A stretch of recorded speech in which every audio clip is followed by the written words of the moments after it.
is not very common. So we're very proud of that fact. There's been a lot of work to go into this because we want to be accountable to our community. Develop strong use of force policies and require training. I'm going to hit on some of that in just a minute, but we have very strict policies on use of force. We investigate all our use of force incidents, and we allow public inspections of our policies. Our policies are public record. If you ever have a question about our policies, you're welcome to come and read them. We can walk through it with you. So we got into COLE enrollment. The North Carolina League of Municipalities, we did they did an audit basically to see if we were following best practices. We did that. We were awarded. We received the award for that last year. Implemented reports for our body camera footage. So we have body cameras that we wear, and they're also reviewed, and documents are submitted up the chain of command so that we can see that the supervisors are reviewing the body cameras, not just when we have a complaint, but we regularly view our body cameras just to check and see if, if they're also, not just if they're doing something wrong, but if they're doing something right. We want to praise good behavior. We also created a new way to submit complaints. We're part of what they call a blue team, IA Pro. All of our complaints are investigated. We track. It has an early warning system. So if we see an officer that's had 3 complaints for the same thing, that's a red flag to us to say, okay, why do we keep getting these complaints? Maybe it's a training issue. That's a very important tool for us. Pillar 3 is the technology and social media. We try to really be transparent through a lot of our social media things. We equip officers with less lethal weapons. We update our software regularly to make sure we're following best practices and national standards.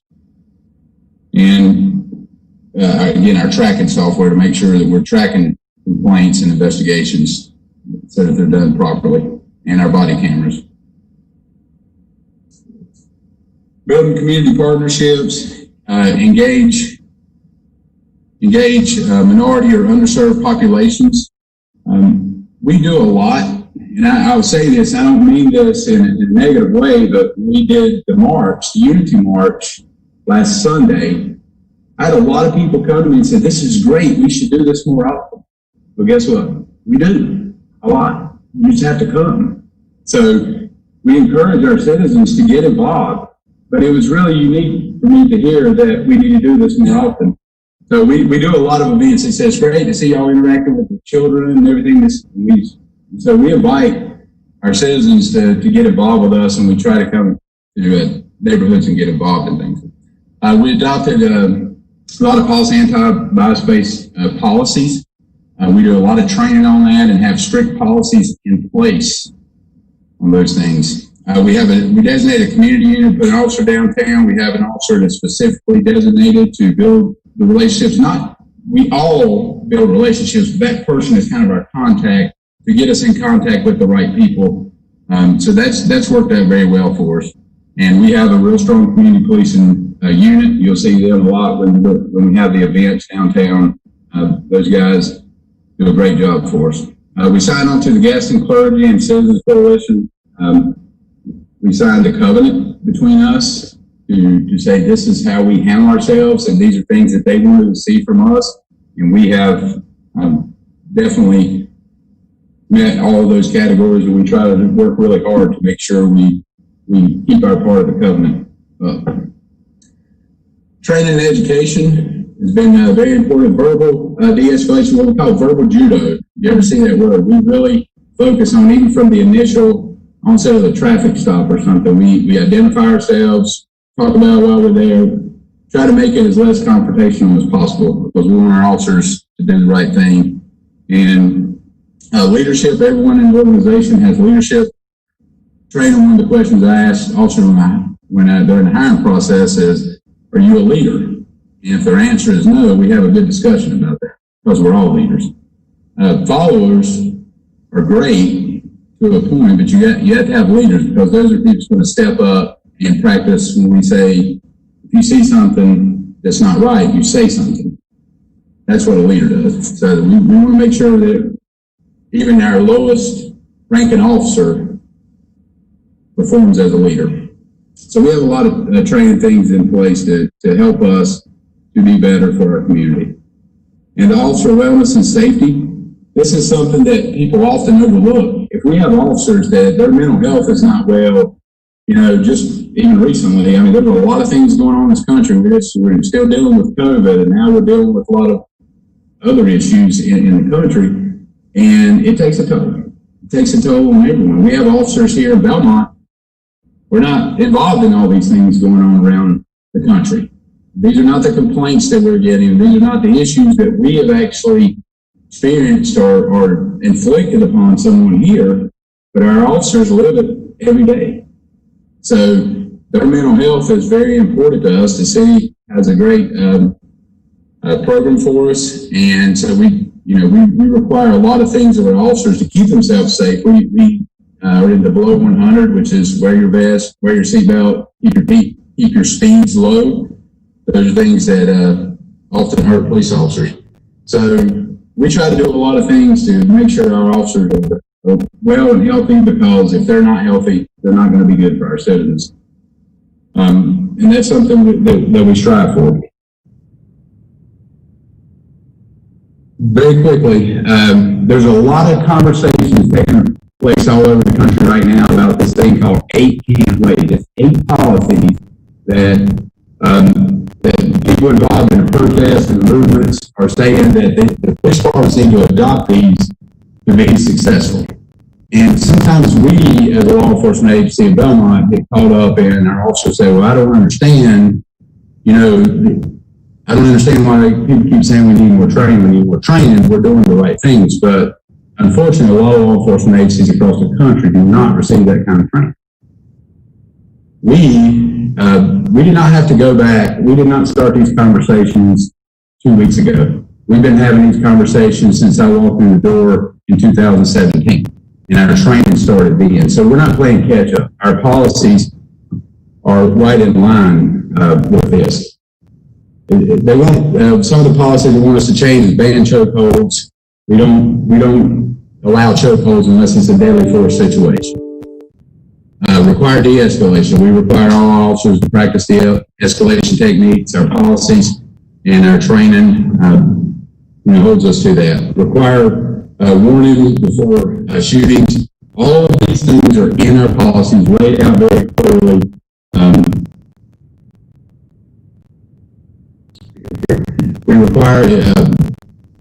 We also require all alternatives before shooting someone. Obviously, we want to make sure that we use enforcement to protect the arrest or to protect our lives or someone else's lives. So we have policies that clearly lay that out for officers. And the duty to intervene, as I talked about earlier, when you see something, you say something. If an officer's involved in a situation, we have a duty to step in and stop that person. And that is something that's built into our policy, and it's also built in our training. Ban shooting at moving vehicles. We don't shoot at moving vehicles again unless it's a deadly use of force situation. There are times when that has to happen, but our policies are very strict on it. Require use of force continuum. We have a use of force continuum. It talks about when we use pepper spray, when we use aspeton, when we use our firearms. So all the taser, all those things are built into its use of force continuum. We've had that strict policy in place. Require reporting. We take reports on just about everything, and then we follow it up. We put a lot of great people in place to make sure that these policies and procedures are handled. I know that was a lot of information very quick. Just want to give an overview and let our city leaders and our citizens know Belmont Police Department has been doing these things for a long time.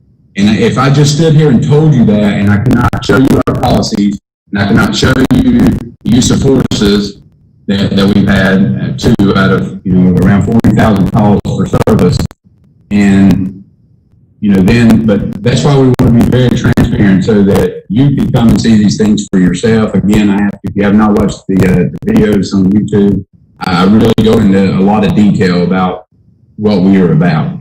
So I'm very proud of our officers. They work very hard. I think they try to do the right thing. Law enforcement's had a black eye for a long time.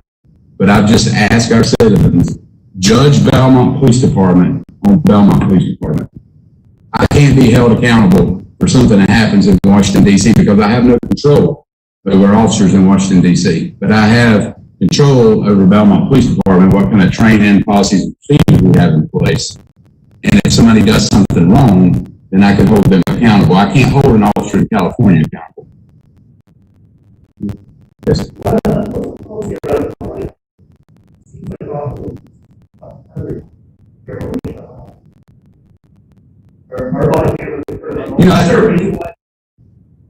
You know, I mean, we have strict policies about when they should be on and off, and so citizens ask me regularly, do we have our body cameras on 24/7 or our whole shift of work? And the answer is no. The citizens of Belmont cannot afford the data stores that it would cost for us to have those body cameras rolling. But the other thing is we have a lot of laws that we have to comply with, and people that ask me, well, we think you should have your body cameras on all the time. Okay, well, that's okay until you see your family on the 6 o'clock news tonight over an altercation at your house. People don't think about that. When it becomes recorded all the time, it becomes public record, then everything's out there. If I had to come to your house over you having a dispute in your house, which everybody has crazy in their house, I mean, we all do, and if the police had to come there for a minor incident, it may be on the 6 o'clock news tonight. So I ask people to really consider what they think about should be recorded in public. So because it doesn't just apply to us, it's your personal lives and business being put out there on the evening news as well. So, but our body cameras on. When we respond to a call, our body cameras are on. Sometimes you see the cameras. I mean, if you're in an altercation with someone, you're trying to arrest someone, they're struggling, the body camera comes off. And I ask everyone when they say, well, that camera should be on and working, and you should never have an issue. It's just like a cell phone. It's a piece of technology. It happens, but I hear that, but most of the incidents I see, there's body camera footage there. So I don't know. I mean, there's times when we turn the camera off, you know, if we are in a hospital or dealing with juvenile, we have a lot of laws that we have to comply with because, you know, there's HIPAA laws and everything. So there's times when the cameras are not on. And if I roll up on an incident, that if I just roll up on a stalled car, this happened to an officer not long ago in another state, they come up upon a stalled car. As soon as the officer gets out, the person starts shooting. There's no time to turn the camera on. That's important, and it'd been nice if they'd had it on there, but we don't expect an officer to stop when you're getting shot at that moment and try to turn a body camera on. So those are some of the incidents that we see, an officer goes to a convenience store to go into the store and gets attacked in the parking lot, and then they have to use force. So those are some of the incidents that could happen. But no, we do not roll around with our cameras on all the time. That's not feasible. I want to say thank you for have someone who or if I know, I don't know, that person out. Another thing is what was nice is we have to our staff and the woman mother. But Belmont certainly represented a big part of the play. But so much have citizens and staff. Thank you.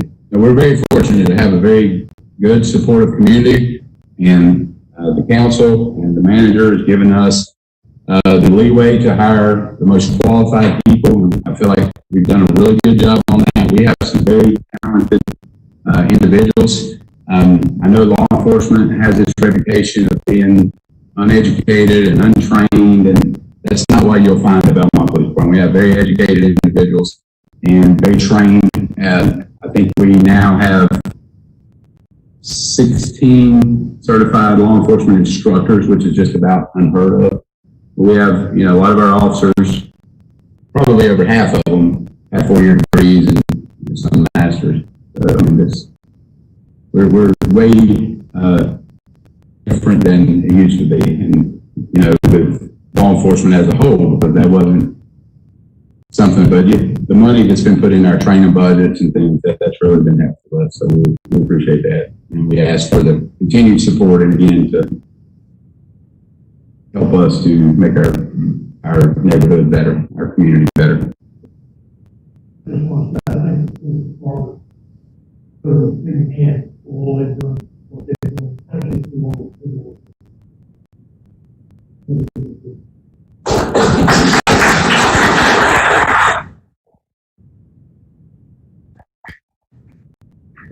Again, we're not perfect. We try to work hard every day to make things better. We will make mistakes with human element, but we're accountable to our citizens, and we're very transparent. Thank you.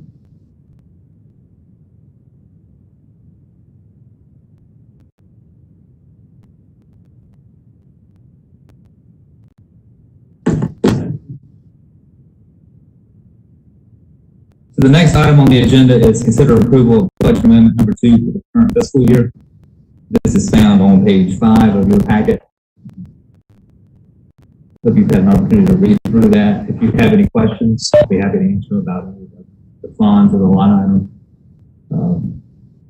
This is required, so you can't not approve the budget amendments, but if you have questions about the numbers, I will try to answer them or get you to Michelle on any of those. And the actual ordinance amending the budget is on page 7 and 8 and 9 of the packet. Yeah, 79%.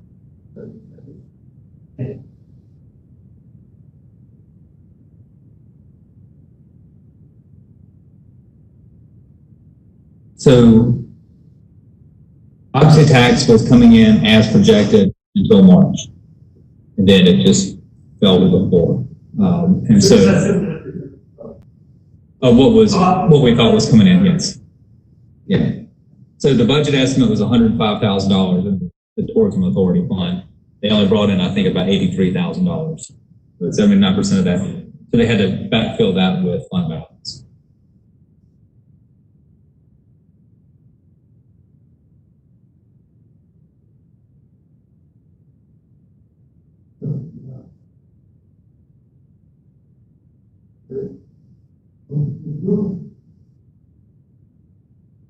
Second, all in favor, say aye. Thank you. No, we don't have to do a roll call. We don't have to wait for the person being in person.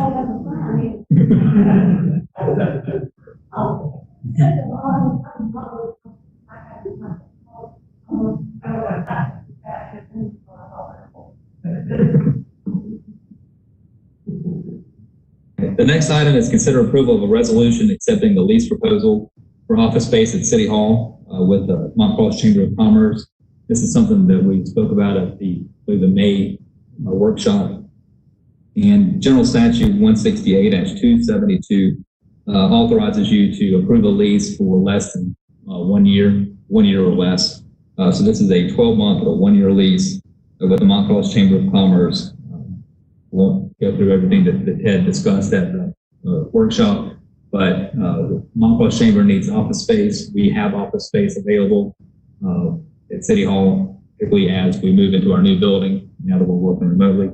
So the only thing that's different now than when Mr. Hall presented this to you last month is that the effective date would be August 1st instead of July 1st. The terms of the lease are in the proposal, and it is a payment of $525 per month plus 10 hours of service from the Mont Cross Chamber. And talking with Ted, that's about another $500 in value per month. So you're looking right at $1,025 a month, which is in line with what Bill Bogan, our downtown director, said is market value, which is $15 per square foot.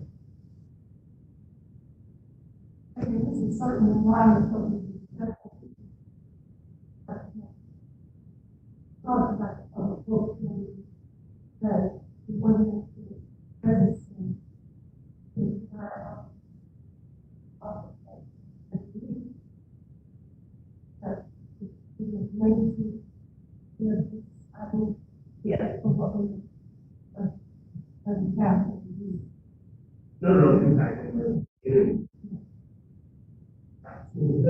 Yes, yes. And so we think this would be a good, to Marcus' point, this would be a good relationship between the chamber and particularly the downtown program, working to support economic development in downtown and in Belmont in general. But then also you've got the greater Vermont Cross area the chamber will be focused on. But City Hall will be transformed from a place that you go and pay your water bill to more of an economic development for downtown. Present safety action.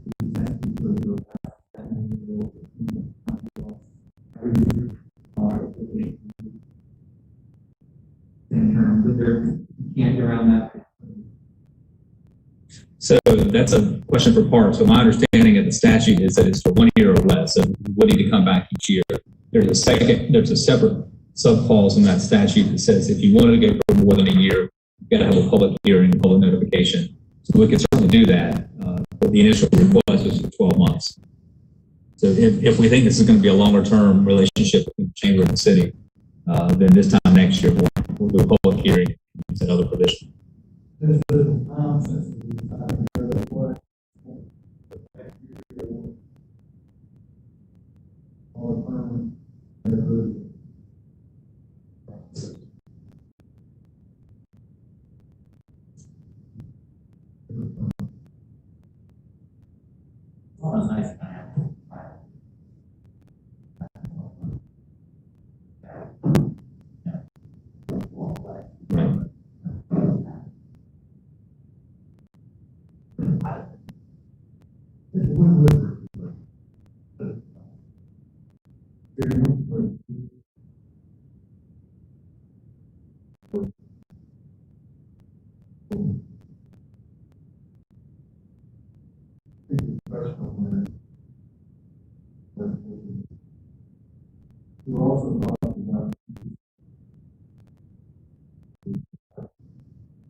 Yes, sir. Good question. So I talked to Ted about our vision for City Hall, increasing the size of the council chambers.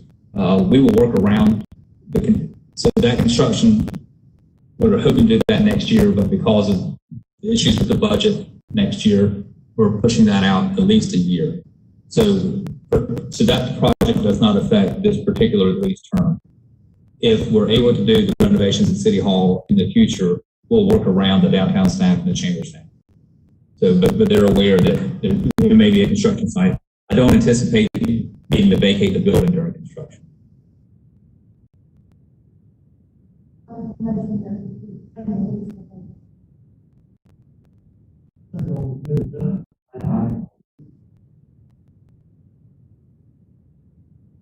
Thank you.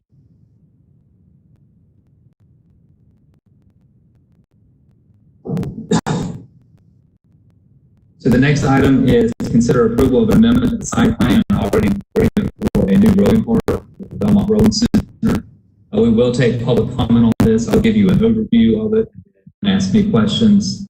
We have Shelley DeHart and Zip Stowe, who are the main staff working on the project, and Cindy White from Belmont Rolling Center here to answer. They can answer questions that you may have. I will certainly open up for public comment. So Jamie, if you'll give the comment sheet to the mayor.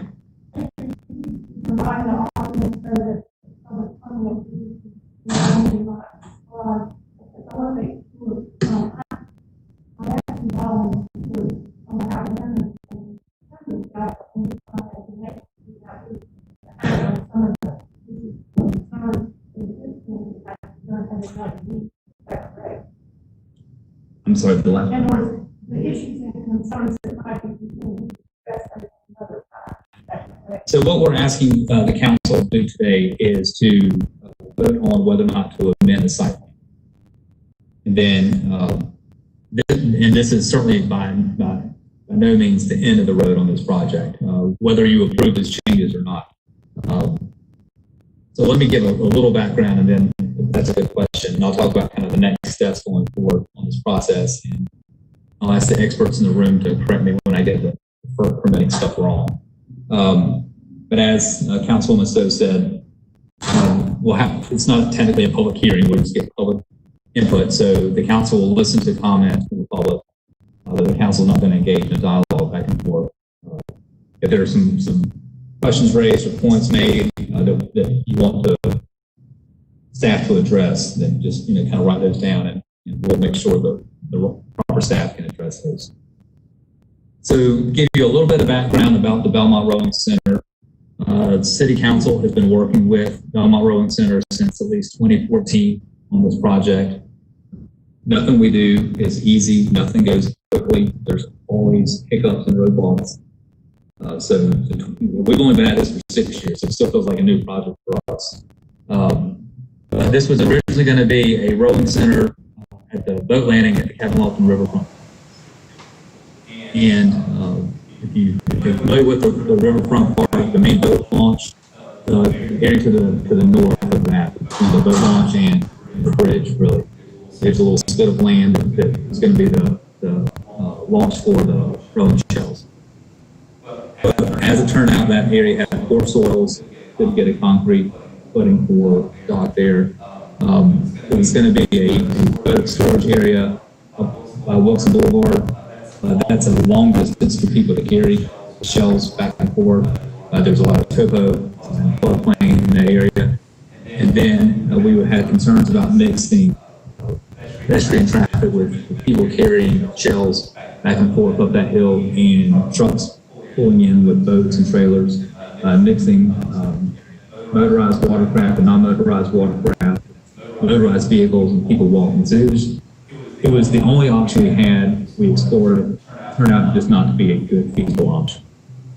So when that was no longer feasible, the Rowing Center looked at land all up and down the Abbey River in this area, found some land, purchased about 13 acres of land on Stowe Thread Trail in 2017. This is, if you're familiar with Parkdale Mill and Parkdale Drive and the Wiley Overlook Mobile Home Park and Belmont's wastewater treatment plant, this is that undeveloped land on the southern end of the peninsula at the end of Stowe Thread Trail.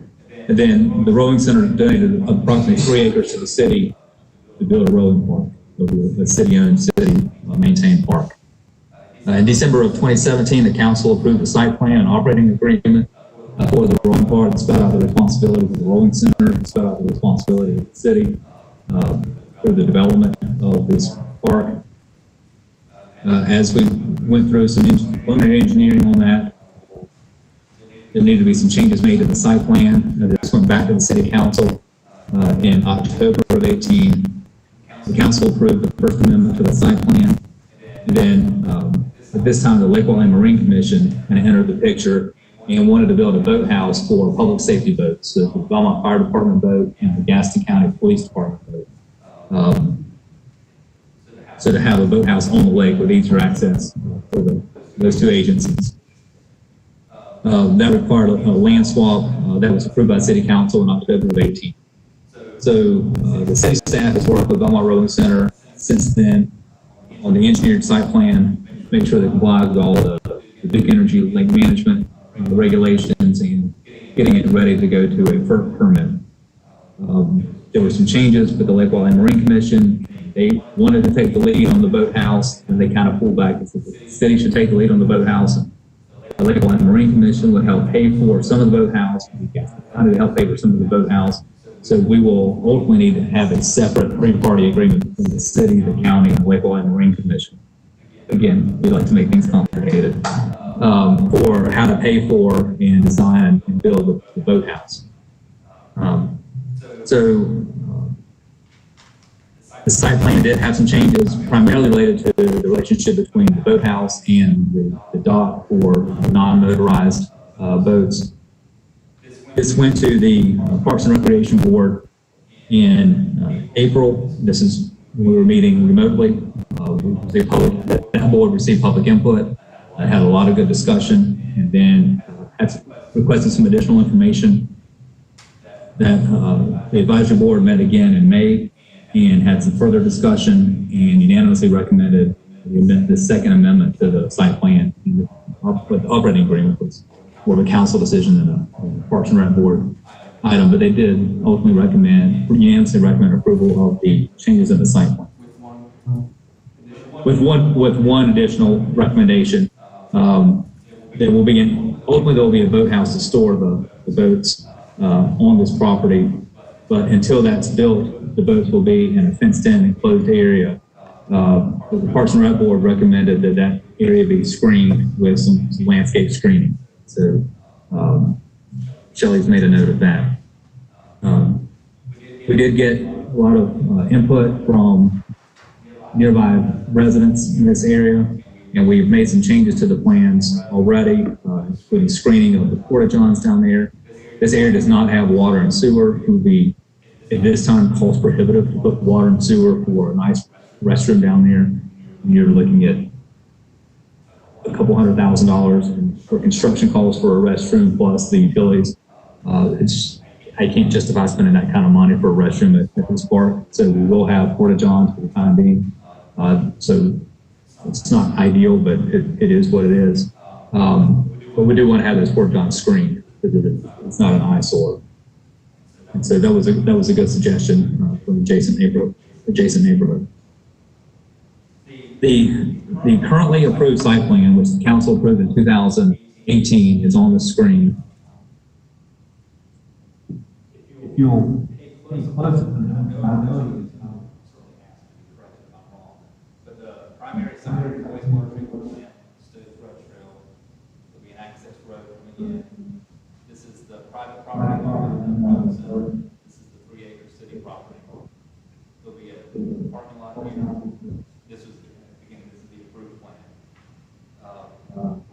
This would be the ramp, the motorized boat, which is really the coach's boat to go out.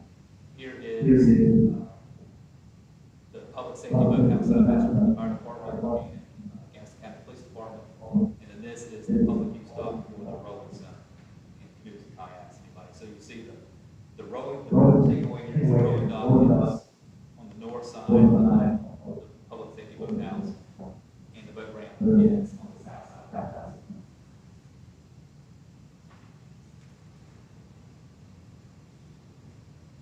So what is proposed to be changed in the site plan? Again, the access road coming down the city property. You see that the location, this is for the boathouse, fire, and police. This is the rolling dock. The shape, configuration of the dock is different for the rolling center and other non-motorized watercraft. But you see the location is flipped from 2018 plan. There's some additional riprap, shore stabilization, I guess it's not riprap, it's vegetation. But shore stabilization here, and the boat launch, motorized boats for the coaches was down here, and actually pulled up. This is a nature trail now. So those are the primary changes in the site. What's up? I'll let Cindy White answer that from the Rolling Center. But John boat, just a really small, horsepower boat.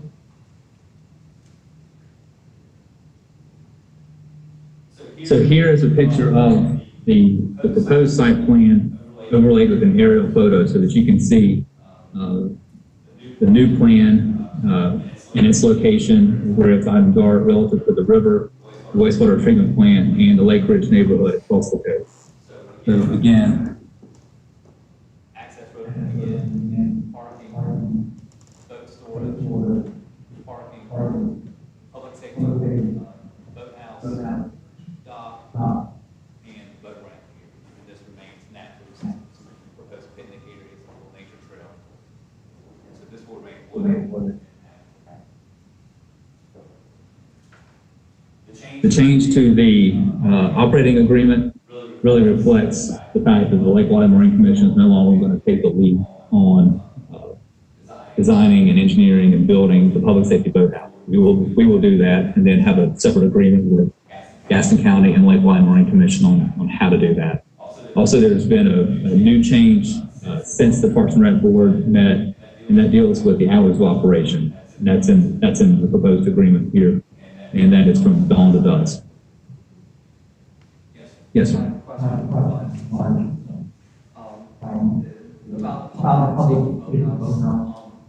my understanding of the amendment, it said, Lake White funded. idea is that you take the lead, and there's reference grants from Lease Commission, and obviously gas and gas involved, mentioned that tripartite agreement. So I think that's probably multiple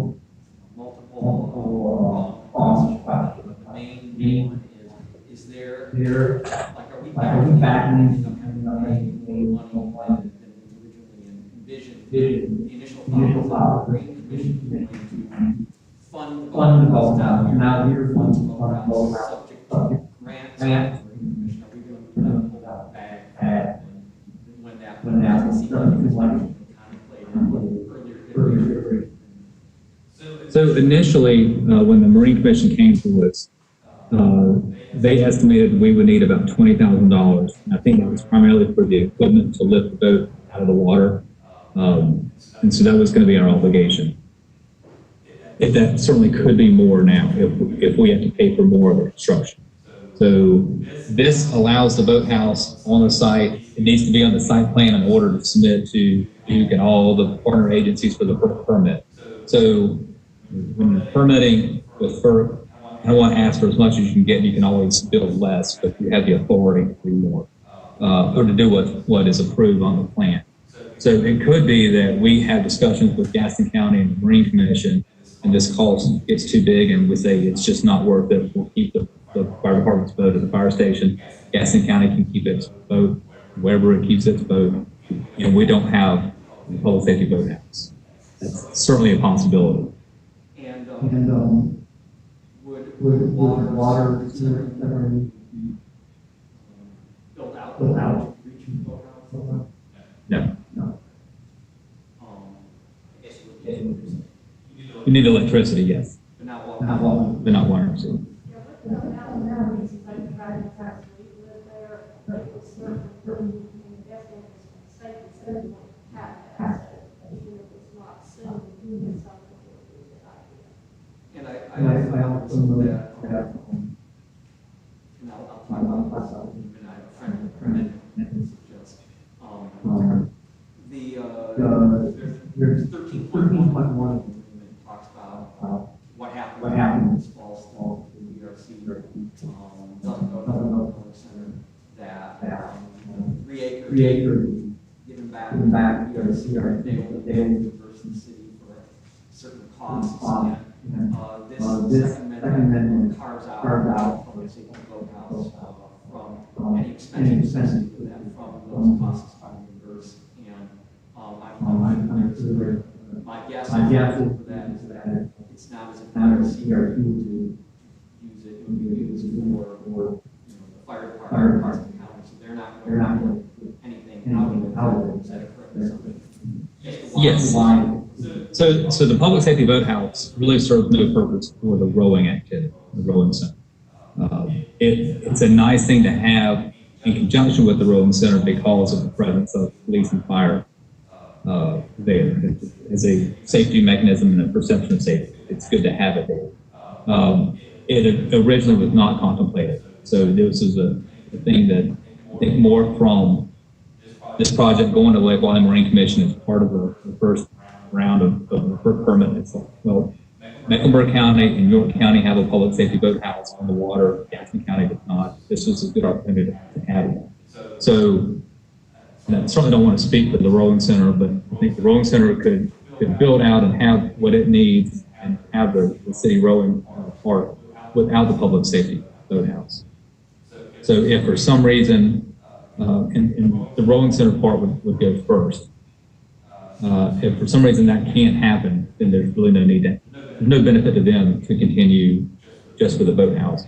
And then we would have to make a decision to move forward with paying, and at that point paying for the access for that driveway and everything else to get down to it.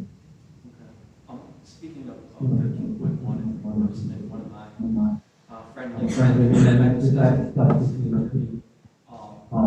agreement states the ERC for any costs paid by the city under section 4 of the contract, third parties to develop the site, and conversation with the homeowners association there. I feel there's ambiguity in that provision in terms of the phrase under section 4. Section 4 deals with permit fees, but we know there are other contracts. Section 5, for instance, talks about $40,000 of the dock that they want to pay towards the one at Capital Law. The language here is saying under section 4 is overly narrow. In terms of what the workers should fall. And I believe the intent of the part of Ms. White's discussion is more broader than simply the permit fee. Correct me, but I'd like to phrase section 4 and just say that GRC services are costs paid by the city under this contract, GRC 4 to 30. It should be 4 or 5, provision got that, and so it should just say 4 or 5, I have to make that change. Okay. There are three attorneys here, so I'm just going to step out. I mean, as far as I can tell, costs, would there be any costs from the contract in section 4 or 5? I'm not. No, there should be.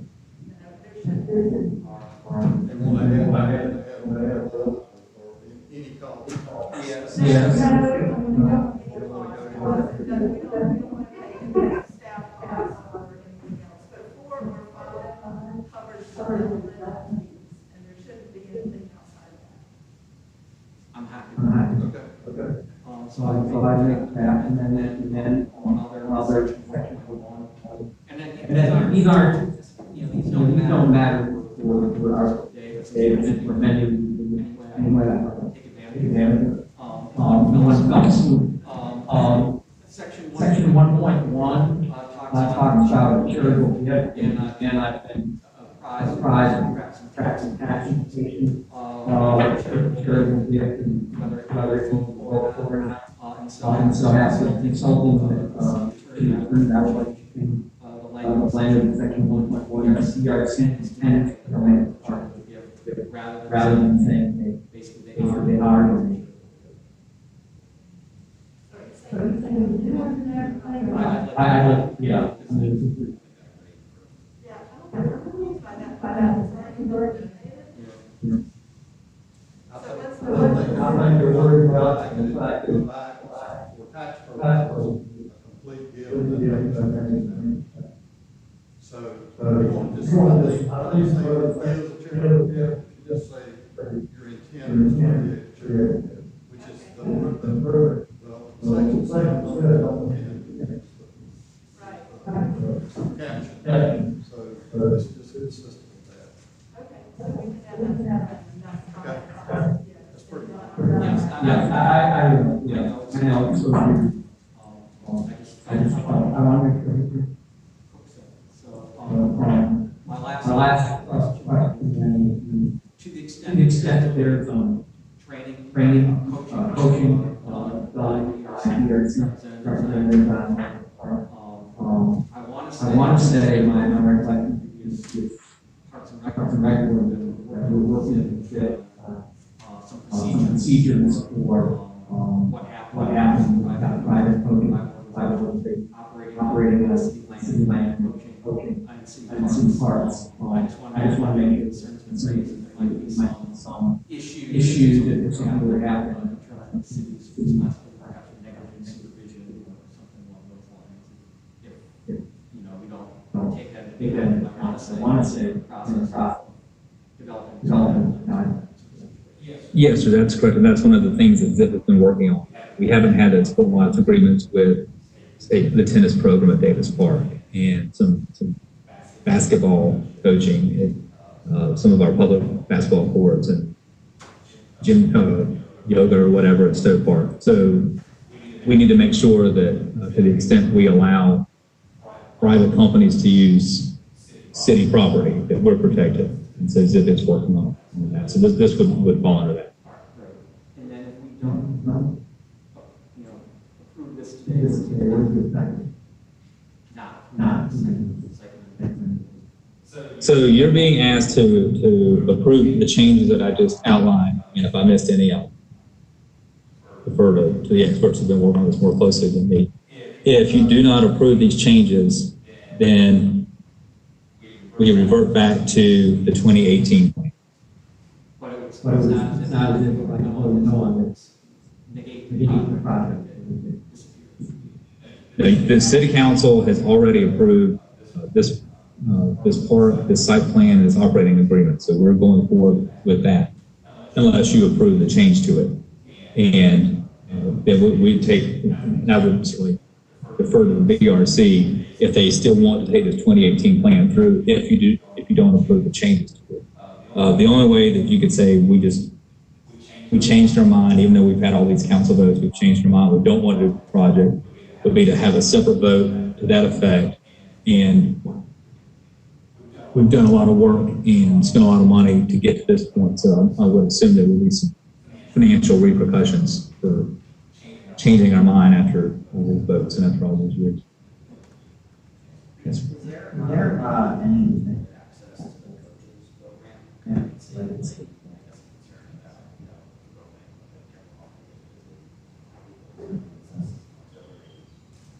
Access. Which is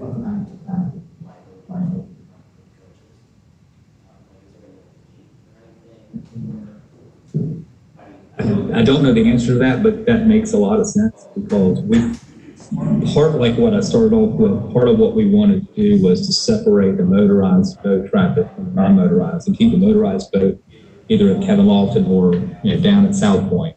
And this is kind of in the middle, and this is with the non-motorized. So we don't want to encourage people to figure out they can just use this and put it in there. And so, I mean, that makes a lot of sense to me. How are you going to prevent them if you don't have it?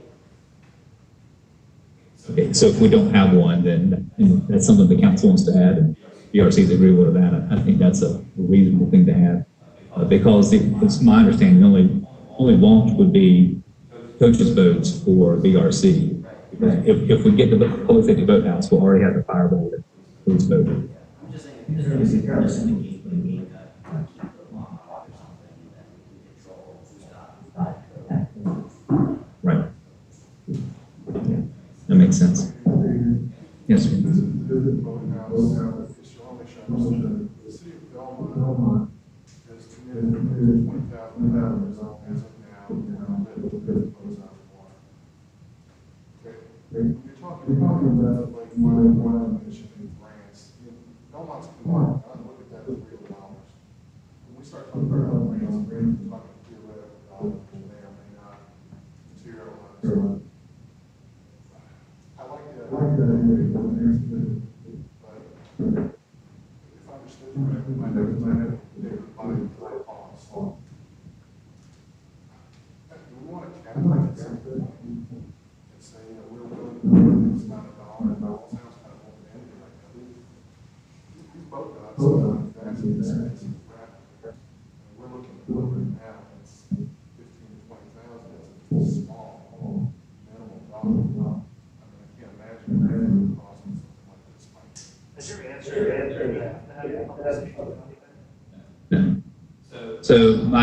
So yes, the answer, my answer to your question would be, let's wait and see what the cost is going to be. Let's figure out the size of it, the logistics of it. We don't have to design it all the way, but let's get some good cost estimates. And if it's way more than what you feel comfortable with, then we just scrap that part of the project.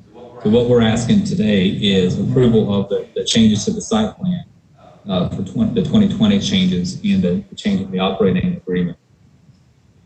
And I mentioned this is the next step in a long process. If you approve the site plan, then we will partner with Belmont Rowing Center to go through the FERC process, just like we did at the Kevin Lofton River Park.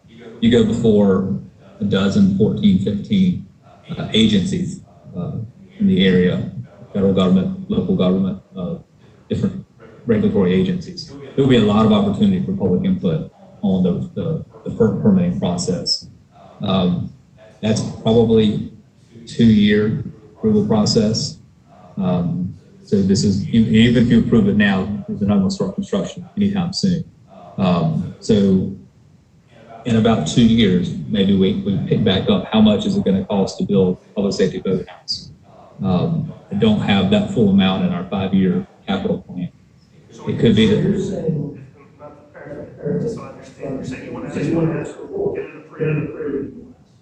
Yes. The other is to Richard's point, all you're saying here it could be, as opposed to if you choose not to, that's fine. Decide later, but this is how you have to do the process again. So Yeah. And I also, section 4, the second amendment does say that, the public safety will be subject to funds being provided by the Lake White Marine Commission. So, again, if we don't get those, we'll say, it's right there, we can always say, well, we're not going to go forward with it because those funds aren't available. So they had, the Lake White Marine Commission had funds available in its fund balance that it needed to spend. They designated this as a project to do, and this is when Neil Brennan was the chair of that commission. He's no longer on that commission. He got term limited out. So it could be that the Lake White Marine Commission, whenever we come back, says we're no longer interested in this project, or we've spent our fund balance on something else. We don't have any money to give to you. You now have a permit to build it if you want it, but city, you've got to pay for it, or Gaston County, you've got to pay for it, or city and county, you've got to share the costs, and we're out of it.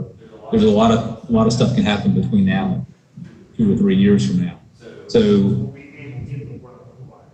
right, you'll have, as Mark says, you'll have the permitted authority to build it, but you don't have the obligation to build it. But if we don't have it on this plan, and then we decide we want one, we have to go back through this whole process again. But it's better just to leave it there, and then it'll be a separate council action as to whether or not you want to do the boathouse and to fund that. That'll be in probably 2 years, 3 years.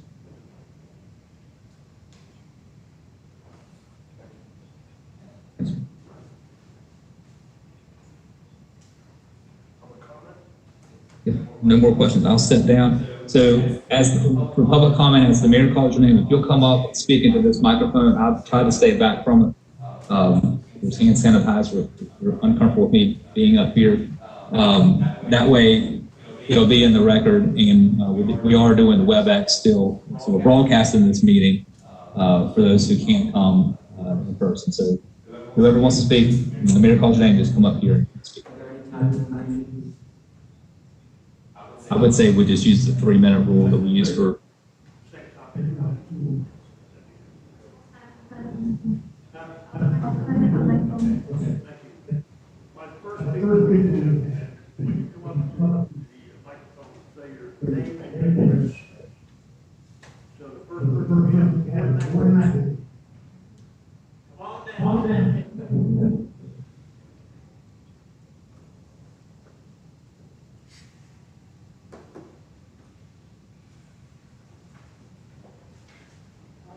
Greetings from across the river. I'm Lauren McKelvin. I live in Mecklenburg County, 5220 Plantation Ridge Road in Charlotte. So I'm kind of behind the times because we haven't been invited to a lot of these at all. In fact, we haven't been invited to any of them. We showed up to a Parks and Rec meeting about 2 years ago and expressed some concerns, and we had some good discussions then. But I did send you a letter in March, but it's right when the pandemic was starting. So I thought maybe I would just read this because I'm not sure if I wouldn't have read it if I was sent it. So I'm just going to read this. Again, I'm a little bit behind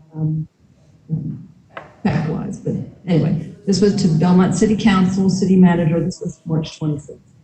Parks and Rec Director, Mecklenburg County Commissioners, Elaine Powell. Thank you for sharing your wonderful city with us. We all shop, go to doctors and dentists, exercise at your gyms, eat at your restaurants. Some of us work or own businesses in Belmont or grew up in Belmont. I thank you for the Parks and Rec Advisory Board who heard our concerns 2 years ago regarding the rowing park, which will be directly across the river from us. The lighting, tree removal, leasing of kayaks are a concern, but we believe the board appeared to listen and hope that there will be no lights visible at night. A tree removal will be minimal, and kayak paddleboard leasing will be non-existent. It appears that you have a noise ordinance, which they hear dawn to dusk. You can hear a lot going on in the river in the morning. Anyway, we'll limit the early regatta megaphones and starter pistols. The addition of the police and fire boats was a surprise. We understand that northern access for the boats is needed. We are planning on disputing the length of that dock once the application is entered on the FERC site. The river may seem wide there. Your documents say 1,000 feet, but I invite you to tour that part of the lake. The deeper part is where the dock will be.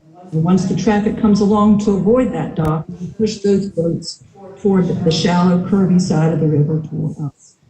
This will create a hazardous situation for boaters and we envision the whole area to become a no-wake zone, as did the Whitewater Center area. We understand that the land is zoned industrial. In fact, we were told that early on that a factory could go there. The park was not approved. But we stand with your Belmont citizens of Lake Ridge and ask you to consider the effects of this park on the river traffic. And I would ask you to keep me on your email list, please, and maybe keep your agenda and minutes up to date, because we missed a lot. So, thank you.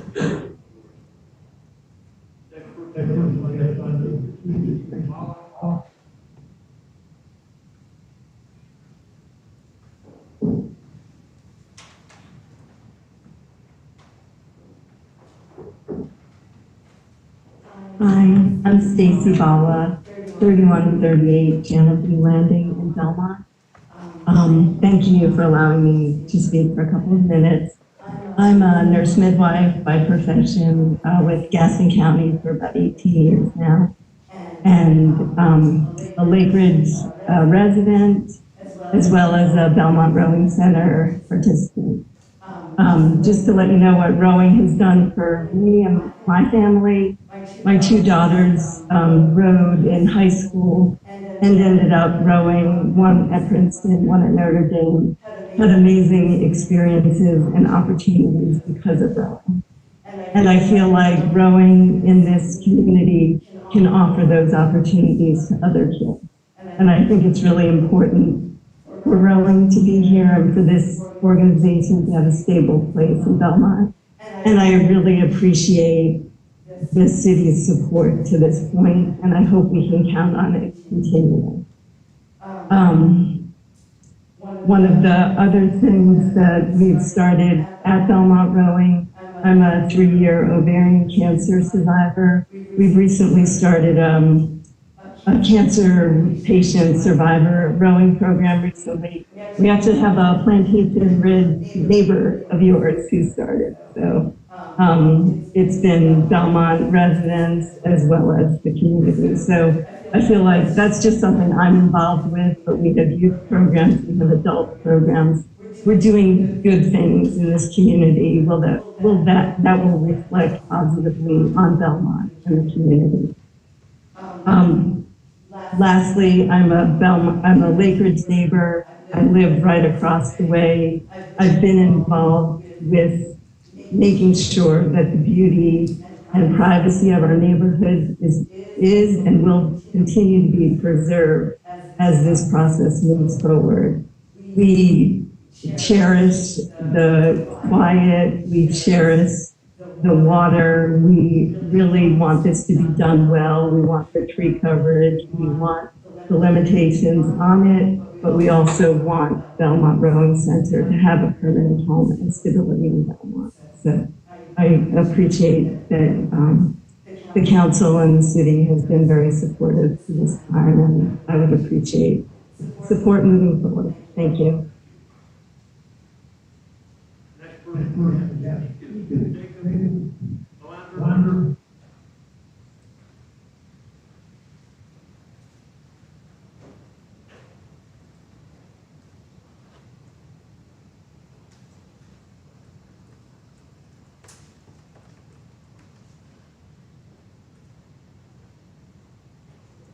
Hey everyone, I'm Jacob Melander and I live at 136 Lineso Drive in Belmont. I have been rowing with Belmont Rowing Center for 3 years now. I'm in the youth program, and I just kind of want to say a little bit of words that show how it changed my life. Originally, I used to live on the other side of Charlotte, in the Barris County, Harrisburg area. But then I started rowing at Belmont Rowing Center. I started doing it just to get out, socialize, get some exercise in. I didn't realize it turned into the family that I'm in today. It's changed so much of my life, and I think it's going to be, I don't know, it's going to be the main part of high school that I remember. People say that these are the best times of your life, and I truly think this is going to be the biggest aspect of my life that I'm going to remember. All the fun experiences you have, traveling. You travel different regattas across the East, and I don't think I would ever experience the things that I've experienced in Belmont Rowing Center. You travel, the teamwork, the connections that you make, you can't get it from anywhere else. Just getting out on the water, and there's not a point where you're rowing that you're not working together.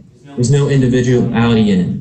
It's all teamwork, and I think it forms those bonds that are so great that you can call family. Now I'm going to try to keep this short, wrap this up a little bit. So in conclusion, Belmont Rowing Center has changed my life. I don't know what I'd do without it. Thank you.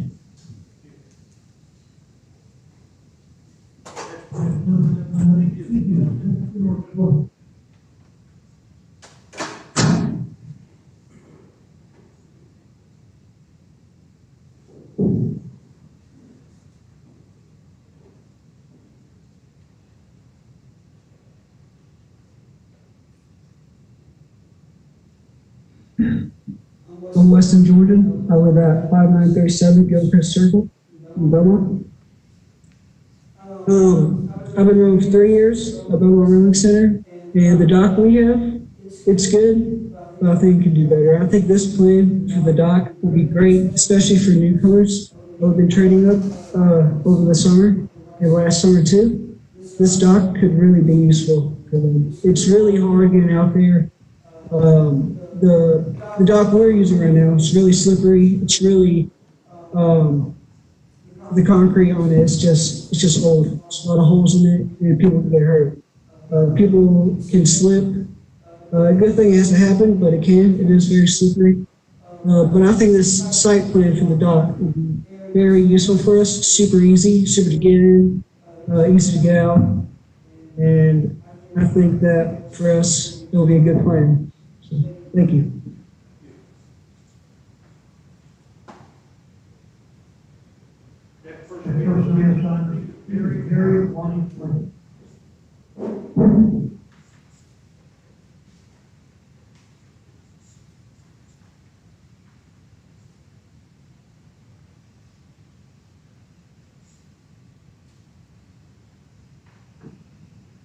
Hello, my name is Mary Margaret Lane. I live at 4805 Sturbridge Lane, and I just graduated from Southland High School.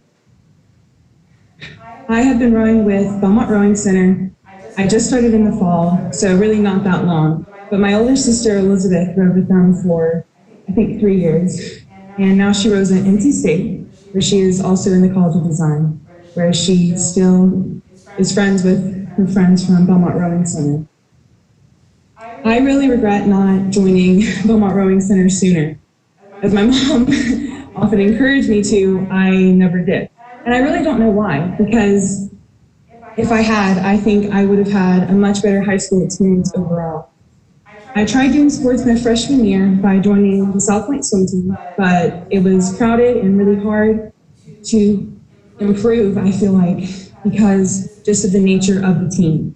But when I joined Belmont Rowing Center, it was very individualized in the goals, like exercise goals or teamwork goals. We were all in a boat, you're working hard together. And if one person feels like they're not doing it right, you stop and you figure it out. And that really builds confidence, I think, in the way that it carries over in my other places in life. Like I would never stand up like this in front of a class or anything. I would ask to leave the room, but here I am because I feel like I've grown confident because I'm passionate about rowing because it's the place where I belong. And I think that it can be one of the greatest parts of the community. Belmont is such a unique place location-wise because it is on a peninsula by the river. Like that's crazy, like that's so cool. River is great. And I was on the river this morning, sculling, which is where you row with 2 oars. And it was really fun, and I woke up so early for it because I love doing it. And it's a place where I belong, and Belmont Rowing is now my family. I'm going to miss them so much whenever I go to college, but I'll remember them forever. And treasure the lessons that I've learned from being on the team. So, thank you. Next, we have Tom Bailey.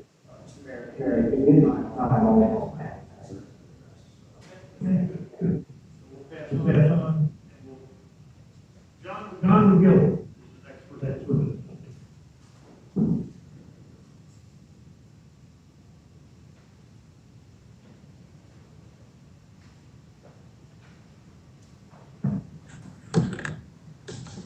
Thank you. It's an honor for me to be here. My name is John McGill. I'm a resident at 2232 Lake Ridge Drive. I used to be at 2236, but anyway, I bought the neighbor's house, and fortunately mine's getting ready to sell, so no longer have two mortgages. But I've lived in Lake Ridge since 2006. I'm also on the Homeowners Association board. I want to make it clear at the outset that we like rowing. It's a great sport. We like the Belmont Rowing Club. There's a bunch of fine people in that club. We're not here today to try to kill the project. We're here today to try to improve the project. So myself and 24 other Lake Ridge homeowners approved a set of 10 recommendations that was Adrian, I think Monday, June the 8th, and I guess he forwarded it to each of you regarding suggestions for improvements to the project that would reduce the cost, both now and in the future, to the city, protect the environment, and also reduce congestion around the tip of the peninsula where all the activity is planned right now, and also improve the impact on our neighborhood. So of those 10 recommendations, the one I want to address in about 3 minutes is a recommendation to move the park and the improvements down up here, which would dramatically reduce the cost all this all the way down to Building Road, taking out the city is obligated to pay for electricity, also giving it light. It's going to go entirely there's some ambiguity in the operating agreement. Operating agreement, the city is required to pay for sewer, water, gas, electricity from public. Safety improvements may or may not happen. The issue is converted, may cost $200,000 to build the improvements to bring water and sewer to the property, while the city being obligated to pay for something that doesn't exist. And if we're going to bring water and sewer and gas on the property,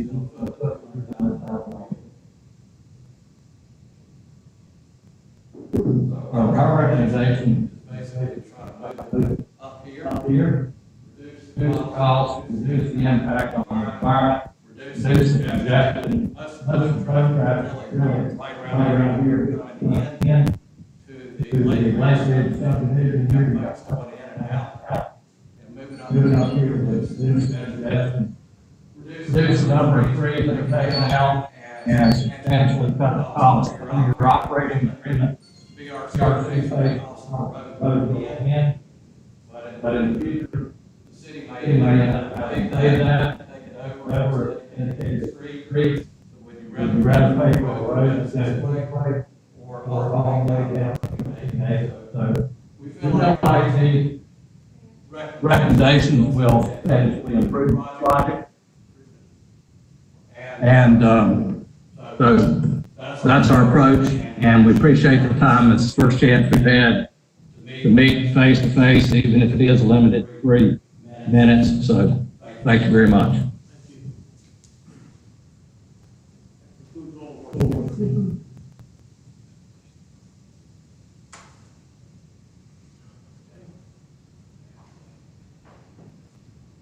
That being said,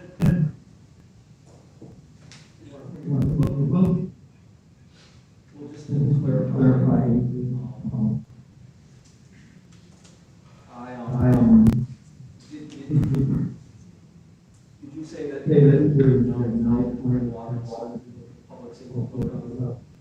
Yes. I was mentioning that in terms of a restaurant facility. I don't know that a boathouse would need water and sewer. It would not. I phone a friend over there. But no, it would not. Can you address that? It's further down versus up. Can I ask Cindy White to address you with that answer? This is Cindy White with the Belmont Rolling Center. Thank you for your communication. When we first started talking in the city, we were open to doing it really anywhere along here. The city actually wanted this parcel down here because it's the prettiest land on the peninsula. It's the flattest land on the peninsula. And frankly, I was concerned about protecting the neighborhood by putting the park down here.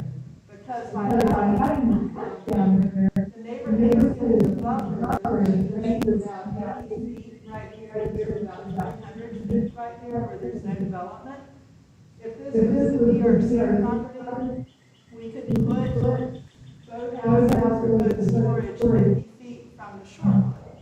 And I think the city was very cognizant of wanting to protect as much of that area next to the neighborhood as possible. So we actually, it's ironic because I was in the park over there. But it was really by discussion with the city, we came up with this. But it was also invested a lot of money based on the plans that were originally approved by the city. So to undo that, there were multiple surveys. We did a tree survey that identified when we were trying to dodge trees, when we were putting in the improvements. We've done several surveys throughout the west area. There's a flat one. Unfortunately, this area is very steep. And there's a place out in the corner, I don't remember exactly where it is, but where the water gets really shallow and really nice. So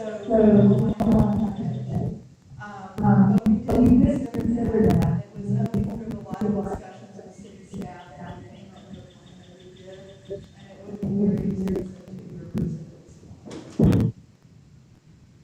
Are there any questions? Do you have a cost estimate of the cost of building the road all the way down there? No, we don't. Okay. But If you move it, yeah, you've got some costs, I recognize that, I appreciate it, but you're also not going to be spending money to build a road down to 13 acres. You follow me?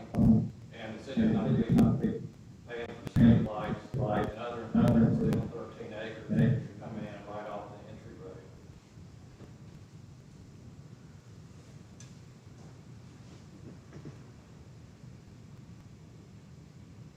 One other question. This was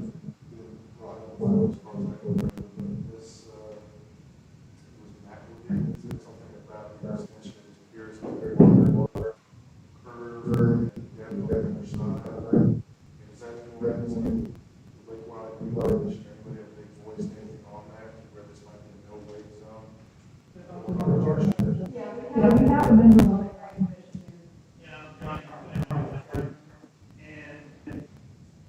There is no all of them, you're certain feet away from the top.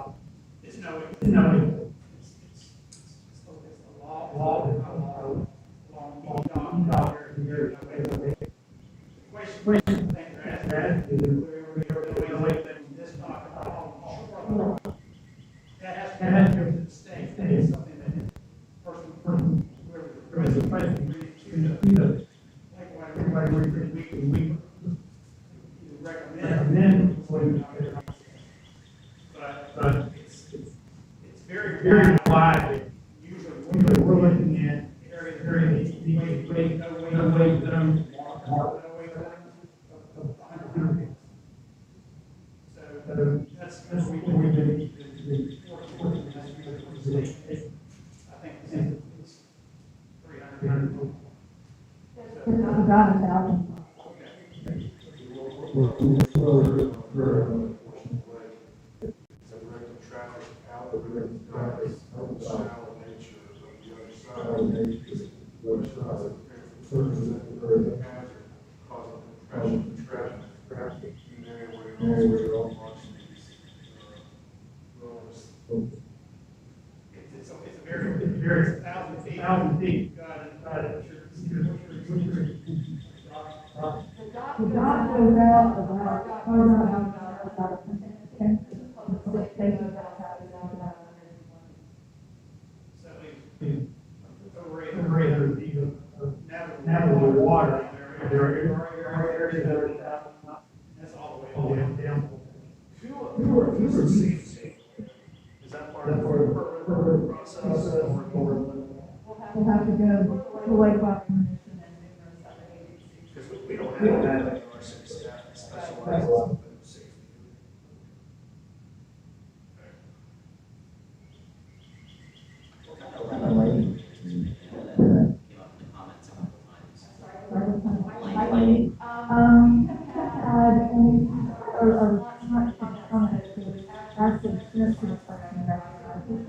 But we've been talking with staff about doing two types of lights, pedestrian lighting and highway lighting.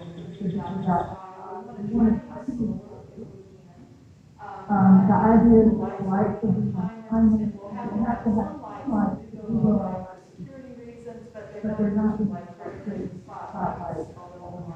We will have some spotlights out, safety and security. And that's really the plan, and it's the same thing. We don't want to take out the lights now, because we're not about years later discussion, and things can change, but that's what we're doing. So you say the same process to take Yeah. And that doesn't happen now, and by the conversations continue. We've got magic tables today, but then a lot of things need to be discussed, and things can be improved upon rather going forward. Correct. I think the communities would be really better, really wonderful. A lot of people live in easier, that time here, out here.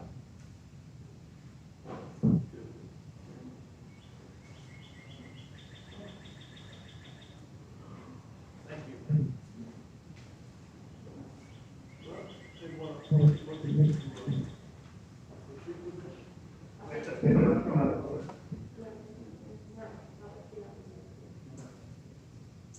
I think we need to make the motion, because of the extra.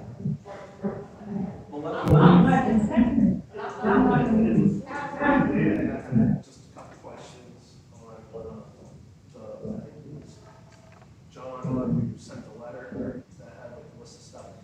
When's the perfect time to shake that out and add those points to this one? Is that right now, or is that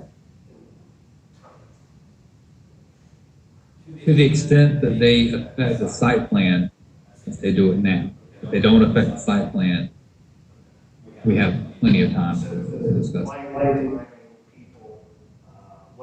I would say all the operating logistics, we've got, we'll have several more years to discuss. And Brian, regarding that, I would what was happening with regard to all the restrictions that we put there, because I'm seeing more audit than anybody else. So I'm going to be very good with that. There's already a plan approved, and so it looks like we're just swapping docks, and unless the road side wants to change the site plan, they already have the plan moving forward, but I understand that there's a lot of neighbors, because we can handle this aesthetically and assess it as we can. I don't have the plans out with it, but whatever the ideas they are, we can try to implement them. And some of them are controlling hours. Some of them are already. Yeah. City staff's probably more equipped with that versus us, but something like that. 20 years before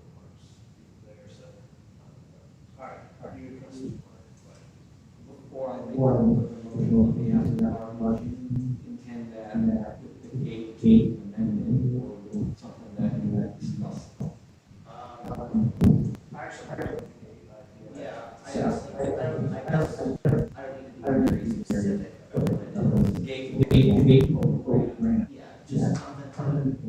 I think we control the time of day, how much they use it, but also who uses it. Yes, I think our intent is, yeah,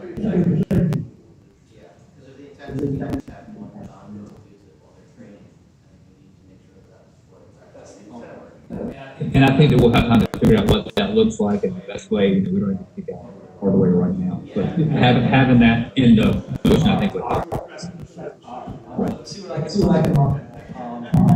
So I will make a motion to approve the Second Amendment site plan, subject to additional amendment brought forth as record landscape screening, community votes order area, subject to the amendment section 2.1 that in the event the project site not go forward, BRC versus the city attorney costs in section 4 or 5 of the agreement, subject to the amendment section 1.1 BRC and subject to the vote granted. We get that?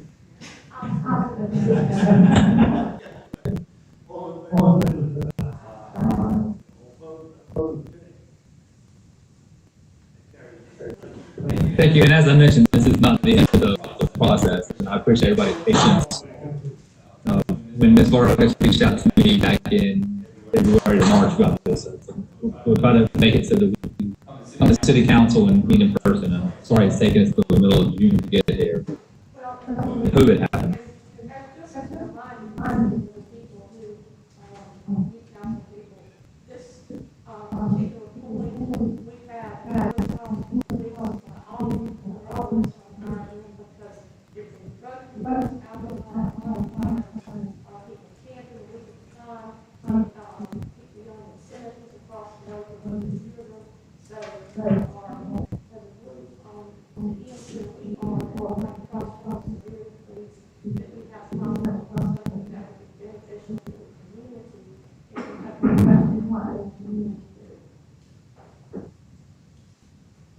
That's our goal with all of our partners.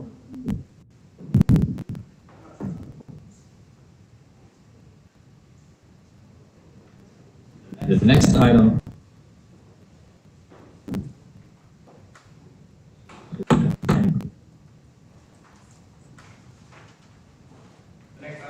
on the agenda is consider approval of a proposal for Abbey Creek Greenway preliminary design work.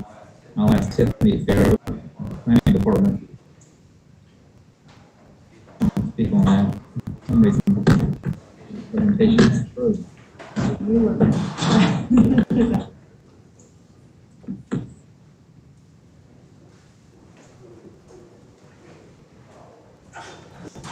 There you go.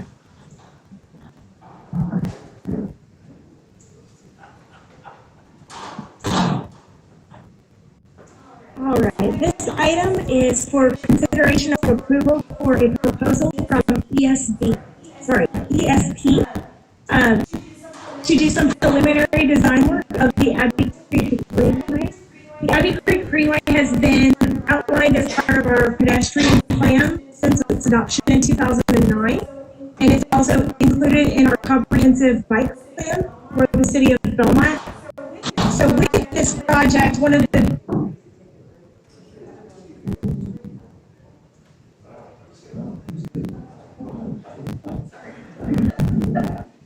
Okay, all right, perfect. So with this, one of the biggest milestones for this project was in May of 2019.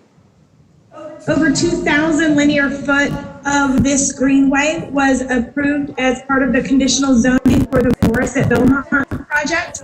That's the portion in green in the middle of the map up there.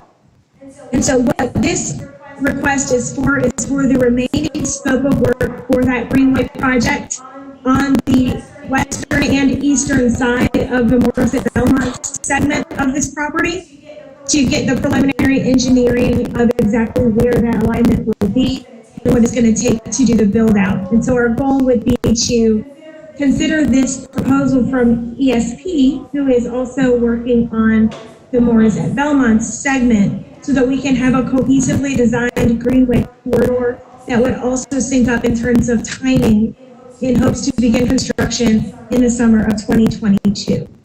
The quote provided by ESP for this proposal and this scope would equal $44,545, and the city just submitted on June 10th a grant for consideration by the Carolina Thread Trail for up to $30,000 towards preliminary engineering and design. And so if that grant is successfully awarded, and we should know within the next month, we would be responsible for approximately $14,545 towards this engineering and design work for the Greenway. And then, of course, for the remaining portions for land acquisition and construction, we would also be applying for additional grant funding to help us as we get towards future phases of this project. So enclosed in our agenda item is a proposal from ESP for the city's portion, which is about 4,300 linear feet, to complete the corridor, and includes due diligence, different alignment options, engagement meetings, and mapping exhibits for our portions of the Greenway. It'll also include some additional construction timelines and planning timelines for our consideration, and that is part of the first portion of that.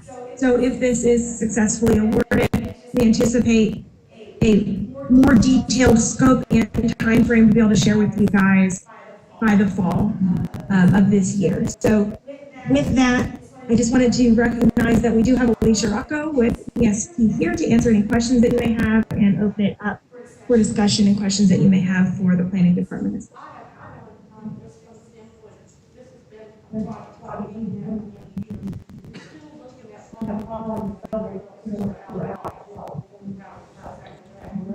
Correct. Generally, yes, that is the case. In some places, that may require some easements from some neighboring property owners just for some additional width there for the protection corridors. But we're trying to minimize that as much as possible. And our hope is to also try to take advantage of the planned road abandonment at Brewer Street to minimize the impact on adjacent property owners.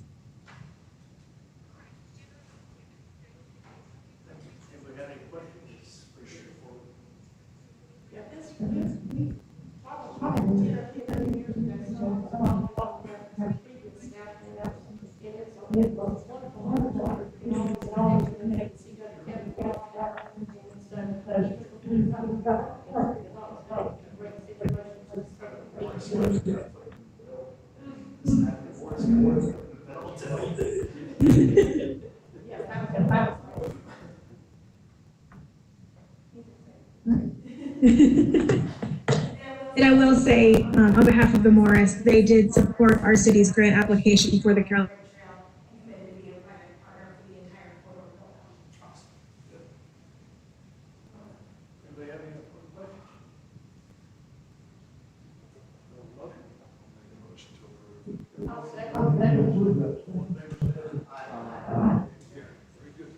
Thank you, guys.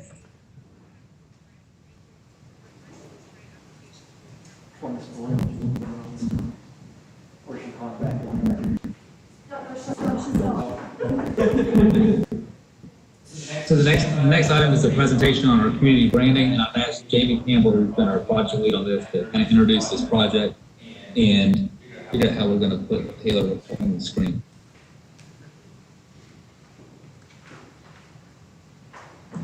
Hello, I promise to be quick. I know it's getting late. So last fall, you approved a contract with Mosaic Civic Studio for us to embark on a rebranding process, or it's not really a rebranding as far as that it's a marketing brand for the city. And we have been working staff, Phil Logan, it was Jamie Mendoza until she left, Cassie Lackey, myself, our Main Street board chair, Angela Street, and our tourism board member, Kira East, have been working directly with this company over the past few months. We've held some stakeholder meetings, and Taylor will go into some of the details, but we have the brand to introduce to you tonight, so we are really excited, and Taylor can give you all the details.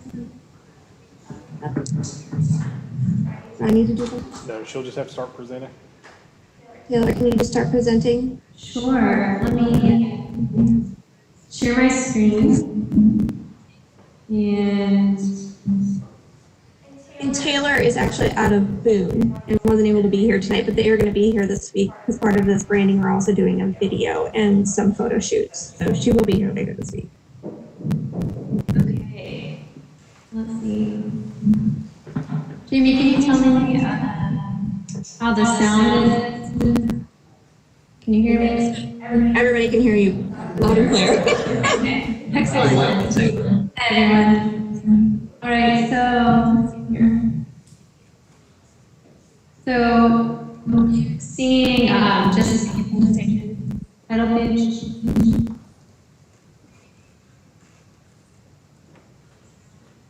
You are, or? Yes, we see the title page. Okay, and just, right.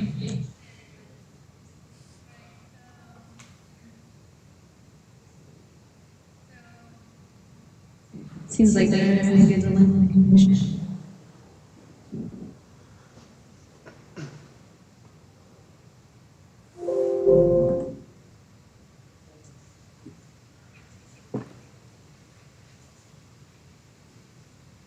Okay.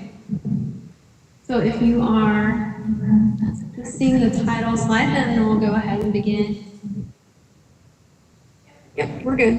All right, great. So, good afternoon, Mayor Martin and City Council. As Jamie said, my name is Taylor Royhill, and I'm the planning principal for Mosaic Civic Studio.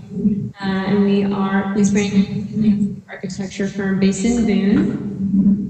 So I know it's been several months since you've heard from me, and that's because our team has been working very hard with the city's branding committee, as Jamie mentioned, to not rebrand the city, but to further identify, define, and really visually articulate the city of Belmont's brand identity. So it's my pleasure this evening to sort of walk you through what the committee has accomplished over the past 7 months. So before I dig into the work, I just want to remind everyone what our purpose was for this place branding process here in Belmont. And so that was to, first define a unified identity for the city. We wanted to modernize the city's image while also honoring its heritage. We want to convey the city's diverse offerings, express community pride, define a shared vocabulary for external messaging, be relevant to both existing residents and prospective visitors, and position the city to attract new businesses and investment that truly aligns with Belmont's values. So we've been working through a 5-phase project timeline with the committee, and as of today, we've completed 4 of the 5 phases, and we're poised to begin the implementation phase. So we started with phase 1, discovery and analysis, and that phase included quite a lot. So it included a brand vision session with the steering committee, community engagement, and thorough market research. And our community engagement efforts took a 2-pronged approach. So we utilized focus groups as well as a public online survey. We conducted 3 focus groups in late November through early January. One, of course, beginning with the branding committee, one with Belmont's business and civic leaders, and one with several members of the Main Street Board and committees. The community-wide online survey was also live during that same time from January through December. And it garnered 828 individual responses, which I think is a really good, reliable response rate. And you can find the detailed results of all community outreach efforts related to this project that are summarized in the discovery and analysis report. So a few takeaways from the public engagement. Once we compared what we heard from the stakeholder focus groups with the public survey results, we recognized that there were several areas of consensus revealed in Belmont's brand identity. And so these are the things that Belmont stakeholders, citizens, and residents agreed on. So They agreed on the city's small town charm, historic yet hip and family friendly kind of vibe. They agreed on the representative imagery that best conveys the spirit of Belmont, so that includes the historic downtown, Stowe Park, outdoor recreation, just various offerings there, and the Catawba River, both rivers. And similarly agreed on what Belmont's top attractions and assets are. So again, the historic downtown, Daniel Stowe Botanical Garden, and the city's various outdoor recreation and natural resource offerings. Folks also agreed on the fact that the primary brand audience should speak to local citizens and residents first, but also it should serve to promote the city to prospective business and visitors, with particular focus on the market that's directly across the river in Charlotte. And they also agreed on the new people, or what we call target audiences, that the city can and should try to attract. So those being families, young professionals, recreation enthusiasts, the creative class, and people from a diversity of cultural backgrounds. And then finally, folks, for the most part, all agreed on the kinds of new businesses they'd like the city to attract. Specifically citing locally owned farm-to-table restaurants, a specialty grocery store, and businesses that can double as a gathering place for the community. So things like maybe a local bookstore.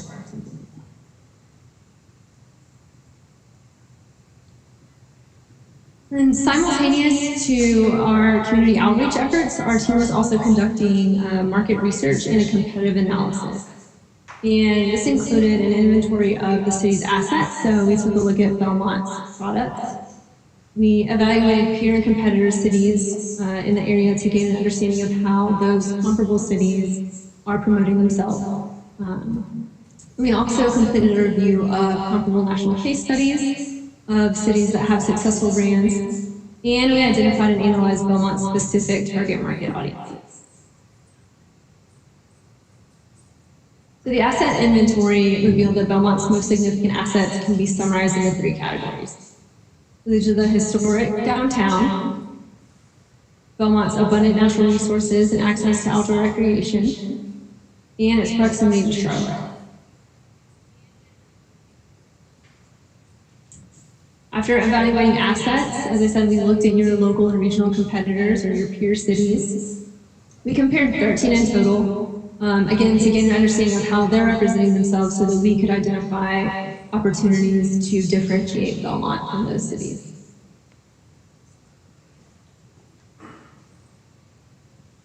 We also evaluated 13 national case studies of cities that have successful brands and that are comparable to Belmont in terms of the assets that they have and the target markets that they are trying to attract. And so we identified 3 that really offer exemplary lessons in successful brand implementation, and those were Charlottesville, Virginia, Ithaca, New York, and Greenville, South Carolina. And again, you can read more about this entire analysis in the full discovery and analysis report. And then finally, in phase 1, we identified 5 target market personas that represent the specific audiences that are most likely to be consumers of Belmont's brand.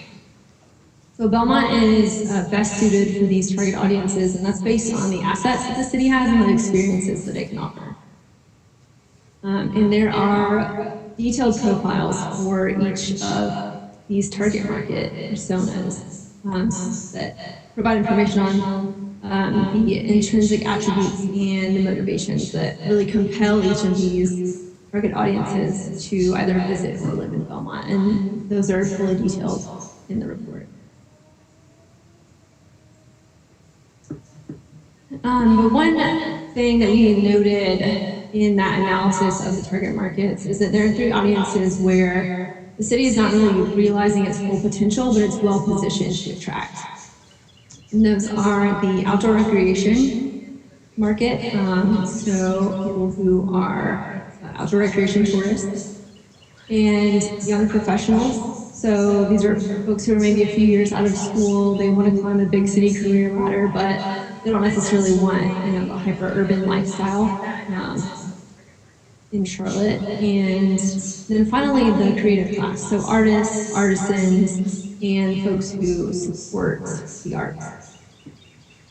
So these audiences were especially important for us to keep in mind as we developed the brand messaging and the visual style in terms of a component of who the brand is trying to appeal to, in addition to local residents.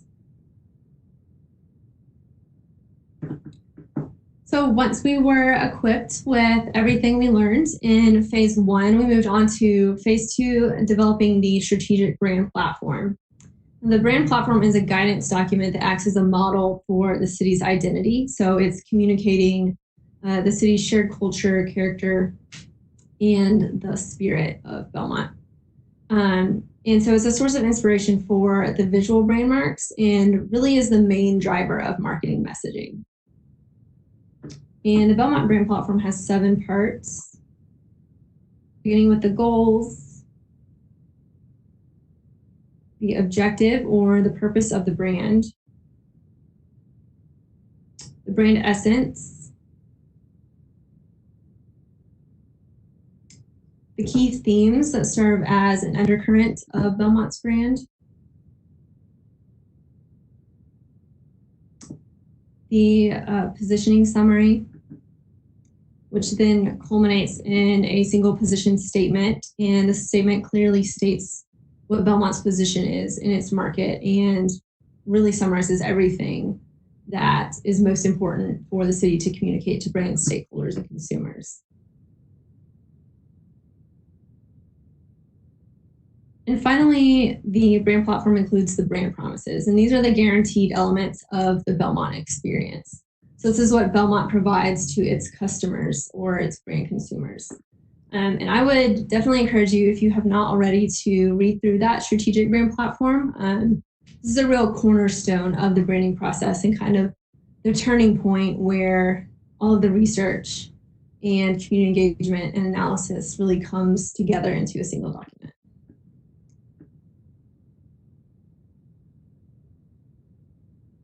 So then moving into phase 3, we extended the strategic brand platform into fully developed messaging for the city. And we also developed some preliminary style directions for the visual brand. So the key brand messages, like I said, these are an extension of the strategic brand platform, and they're organized into a hierarchy across 4 topics. So the city's downtown culinary and independent business scene, outdoor recreation, community and livability, and culture, arts, and heritage. And there are specific key messages for each of these categories that have been compiled into a short messaging guide for the city.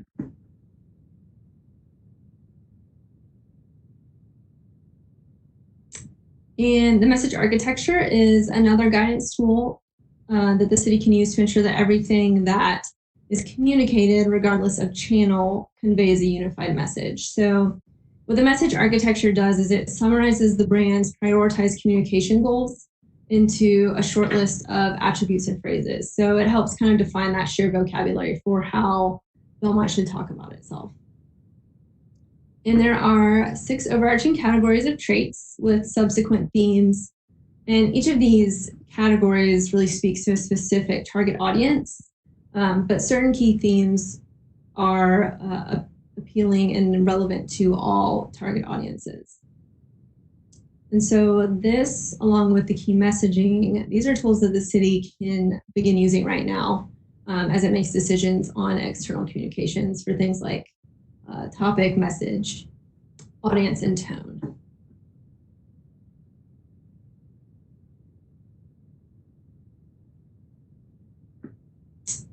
So the second component of phase 3 was the development of preliminary visual directions for the logo. And these were illustrated in the form of what we call style tiles. And they each represent a distinct visual direction, but they're all in keeping with the Belmont brand as it's defined in the strategic brand platform. So the branding committee evaluated these and met with us, and they ultimately made a decision and provided some detailed feedback on these that really allowed us to begin to narrow down the tagline, define the color palette, and start developing the visual brand in the form of the logo. So that brings us to phase 4, developing the visual brand, which is what we recently just concluded. And again, as I mentioned, the style tiles allowed us, with feedback from the branding committee, to refine the color scheme and really settle on a palette that is informed by the crimson of the city's seal and its existing downtown signage. And then the chosen palette really complements that shade and also draws inspiration from the city's dominating geographic features, which are the rivers.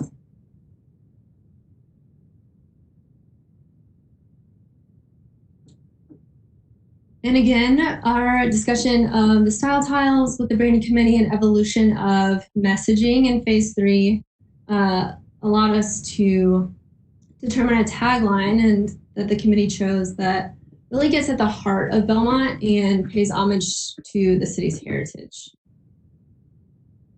And that tagline is many threads, one community. And this statement became a really strong inspiration for a visual brand that would incorporate the city's most defining features and its signature qualities.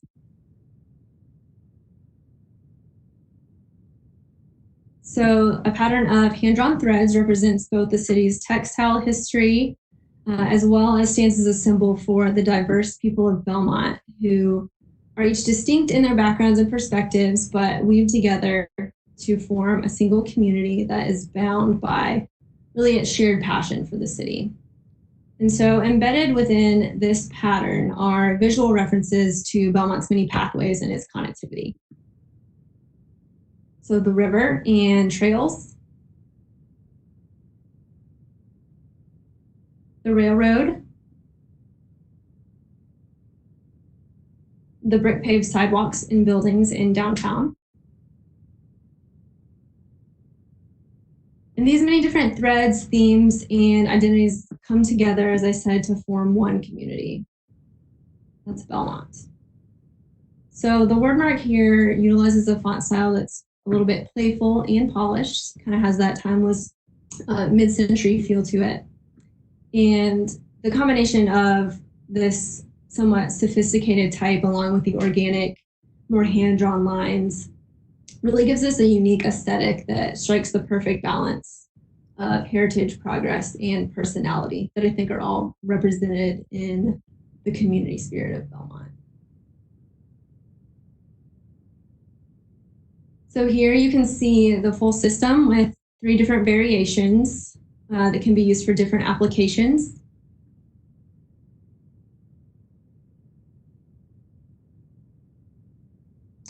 And our next step with this is to move into the implementation phase, where we will develop office collateral and stationaries, kind of like the examples you see here,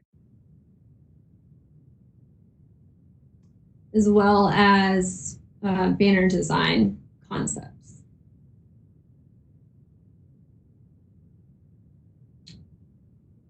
And as Jamie mentioned, we will also be in Belmont later this week for a photo shoot to develop some brand story graphics, as well as filming a promotional video that are also items that we'll produce as part of the city's brand collateral. So I do want to just say it's been a really fantastic process that our team has had collaborating with the branding committee. They have put in a lot of time and careful consideration to get to this point in defining the city's brand and logo system. And I know I have really appreciated working with them and look forward to continuing that as we develop the brand collateral and final guidebook. So at this point, I am happy to take questions or hear any comments that you have. Although it is a bit difficult for me to hear anyone who's not directly in front of the microphone. So if there are questions, perhaps Adrian or Jamie, you can just relay that to the microphone and I can respond. So thank you. Does staff feel like it was a good process? Yes, it's been a great process. Very thorough.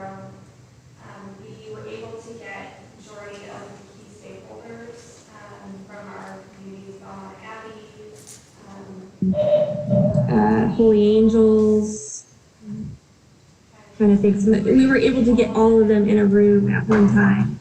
And so they were part of one of the focus groups, and then as well as our Main Street, a lot of our Main Street volunteers. And what's important, not just the board members, but some of the committee members that do a lot of the work. They're out in the community a lot. The mayor made a comment about the colors. They're not coming across correctly on the screen. They're more of the blue. It looks like a blue. It's more of a teal. Taylor, we can send that to you guys so you guys can look at the colors a little bit more. But it's correct if you look on a computer versus looking on the screen. Definitely, yeah. Oh, the colors. The committee did. The committee did. So one of the things that this needs to be different than our current logo is the fact that it can't mimic our current logo. It needs to be something that is complementary of it. So that's why we kept the crimson in there. But it's a marketing logo, so it has to be something that's bright and colorful, and it's going to stand out. It's not going to be like the city seal. But we felt like the red was really important because it brings in the city seal. It also brings in the high school. It also brings in Belmont Abbey. I can't think of anything harder than trying to come up with a unified marketing plan to the city of Belmont. Yeah. I think some people are gonna like it, some people aren't. Yeah. Other than having that Abbey shelf full of red in there is Belmont Abbey red and black. That's what I thought about it. Well, it does have crimson. Like I said, it's not coming out.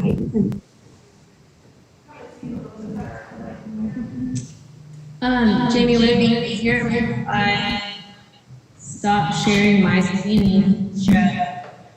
I believe you have a copy of the slides. Yeah, you can give me a copy of the slides. If I share my screen, it's going to look the exact same. Okay. Anybody have any other questions? Thoughts? What do you think of the tagline?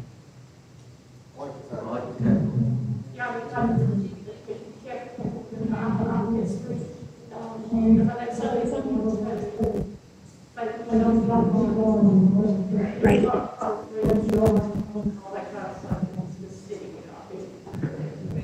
Yeah. So we were trying to bring in the thought process of the threads and bringing that in, and that's where you got the threads in the O. And we felt like it was really important because some of the brand messages is we need to really focus on recreation and in our key assets. So our key assets that we have that other people don't have are things like our downtown, but more particularly is the river. And, listening to the kids talk this evening about the Belmont Rowing Center and the impact that has had on their lives and how that can grow within our community, that's one of the things that we should be focusing on to take advantage of, because so many other communities don't have a natural asset like the river. So that's something that, we wanted to make sure it was represented, but we also wanted to make sure that the railroad was in there because that is part of our history. It goes through our downtown. And then our brick sidewalks in downtown. It's made to be more abstract. It's made to kind of be where people can interpret what it is based on what they see. What do you think, for Taylor, what do you think the useful lifespan of this will be? 5 years before we'll have to have it? Where's this? We talked about that as a group and as a committee, and Taylor, it just depends, but typical logos anymore, she could probably give you a more professional opinion, but yeah, they're going to be something that you're going to have to update. I wouldn't necessarily say change necessarily, but you would want to update. Yeah, can you do that question? He wanted to know what the kind of lifespan of a logo like this would be, or if you have to update it. Yeah, I think when we're talking about the brand, it's important to distinguish, a lot of investment time speaking about something versus the visual system. So the logo is actually the brand, and that's not something that really changes a ton over time. But the visual system, yeah, it is something that does need to be revisited.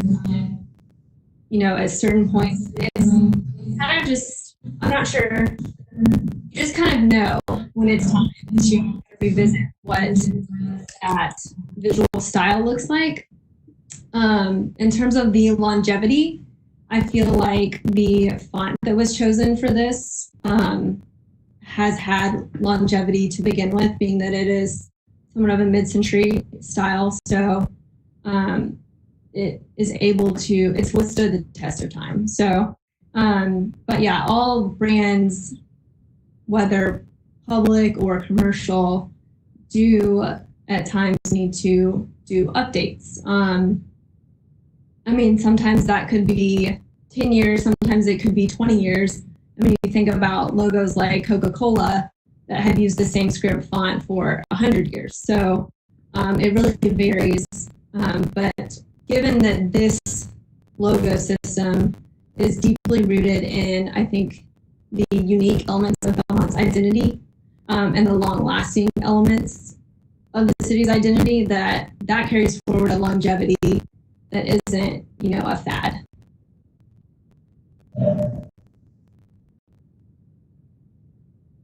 Where would we use the seal? So this is a marketing brand. So this is what we're going to see on,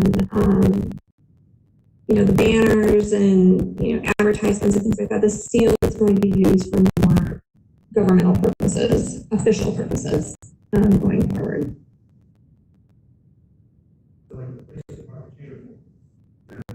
They don't have a seal. Yeah. Like Main Street or Belmont Heritage Street. Yes. Yes. Letter. It will have the seal on it. Yes. This was never meant to replace the seal. This is a way for us to bring ourselves a little bit into the new world with a marketing logo in addition to our corporate logo. Nothing will ever replace the seal. We will never take it down after the signs. This will never replace that. It's just in addition to.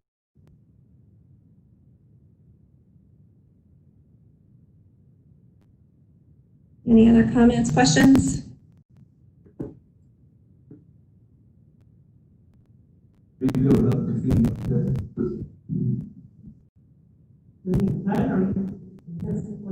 A consensus.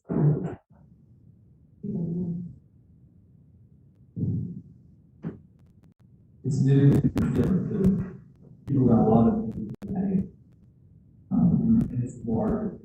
Well, I think the fact that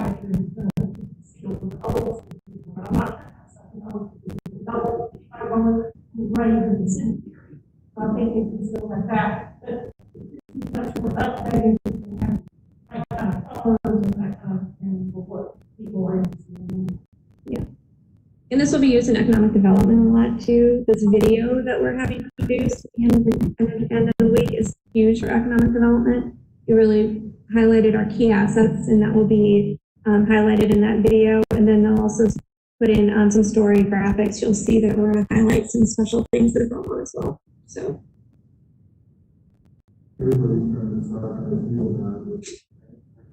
Yeah.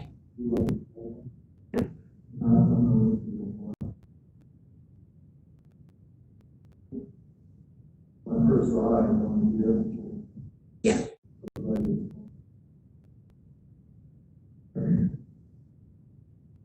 It's something that we want people to look at it and say, what do I see out of it? What is the part of Belmont I see out of it?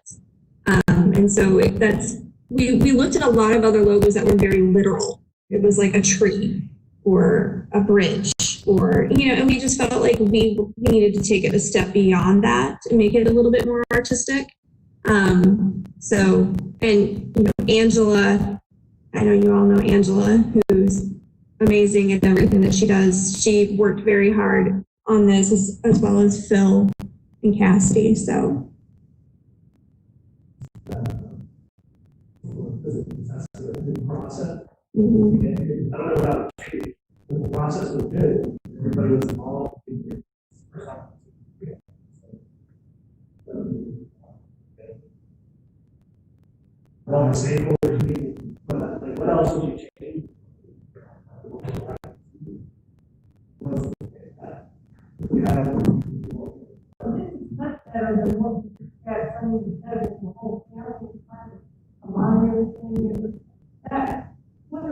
I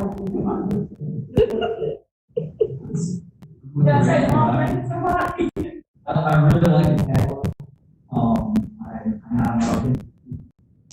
We can, first of all,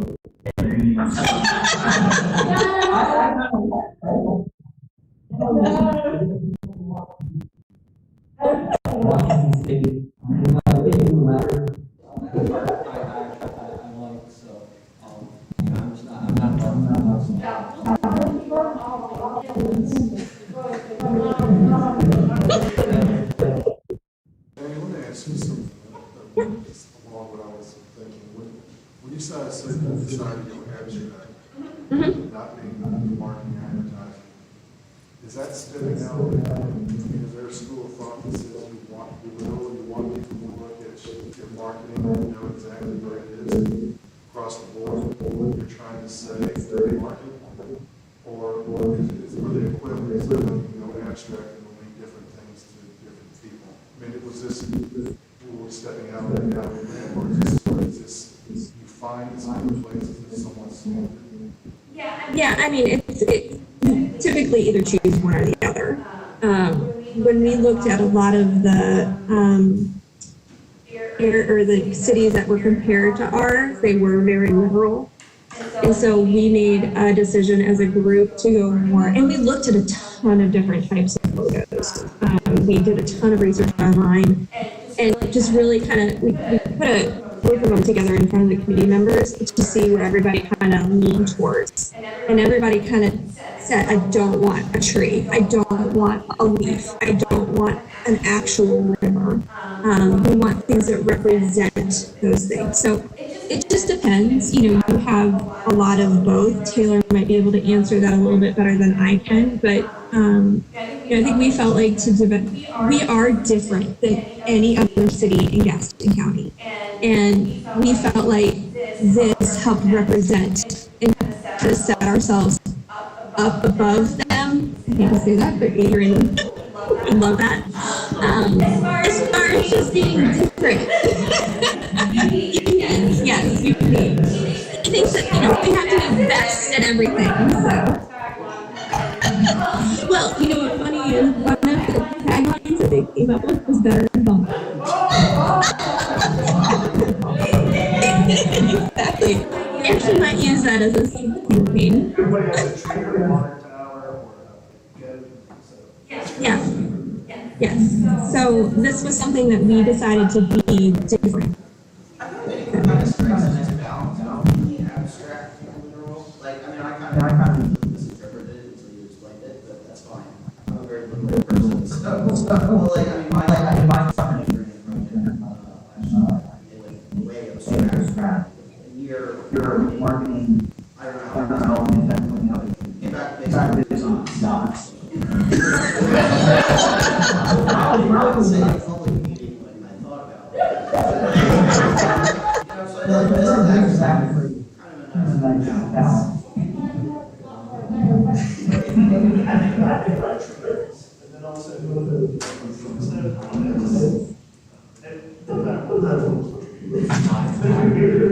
I feel like it's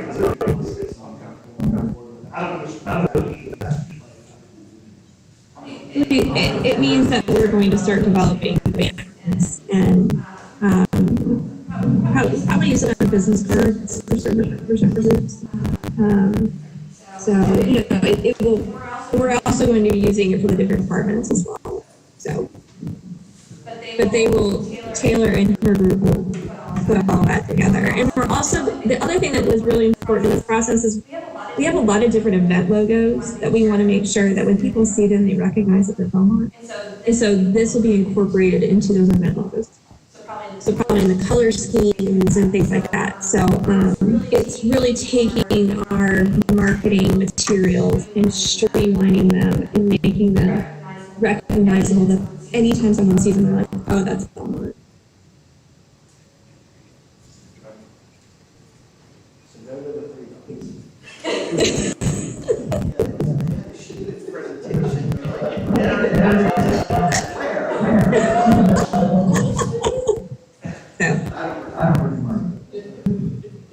Any other questions?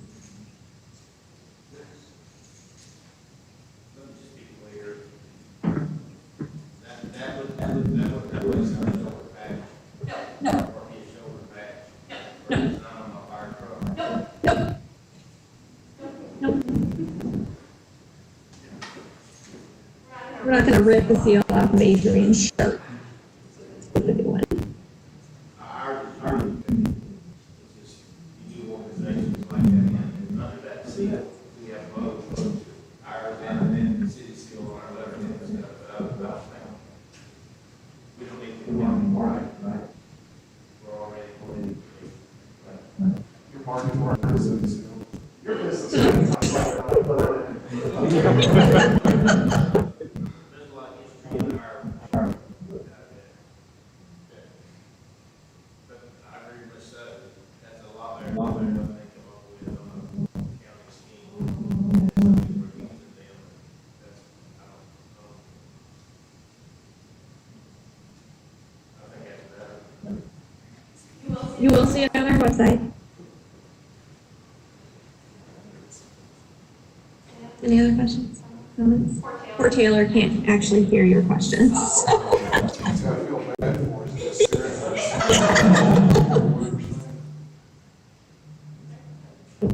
right.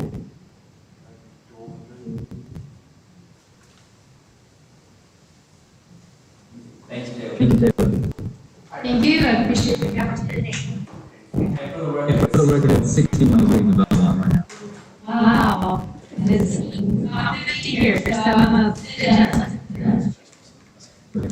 thanks. Are you good with the vision statement, Ryan? What's that? You good with vision statement and goals? Yeah, I looked at it, about what we discussed last time, we just went over it, right? Right. If you change anything,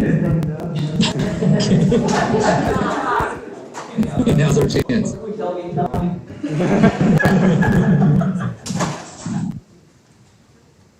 So the next item is a follow-up from your retreat, I believe on March the 7th.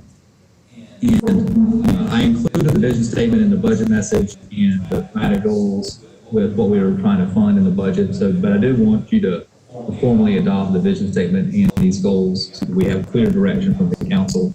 You can see it, the proposed vision statement that you came up with at the retreat was the Belmont will be a vibrant, multi-generational community that incorporates small town charm and heritage with an entrepreneurial spirit. So we still good with that. And the thematic goals, transportation, infrastructure, and growth management, balanced growth.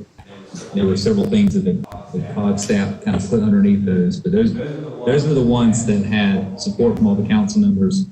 And there were 3 or 4 more goals that had various levels of support, more staff support, council support. But these were the 3 main goals that we want to look at what COG said and try to go 3, no more than 5 thematic goals for the next 5 years. So there's more supporting documentation for transportation, infrastructure, and balanced growth. But are we good with those 3 thematic goals?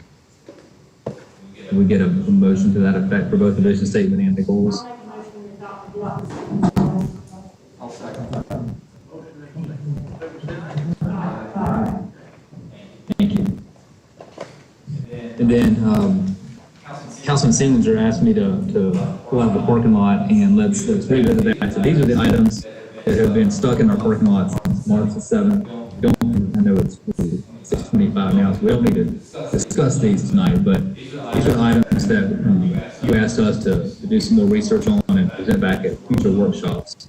So capturing our heritage stories, evaluating major development review process, evaluating conditional zoning, looking at the pros and cons of overlay districts, and understanding the process to ensure the proper fit for different development types. These are primarily planning and zoning related.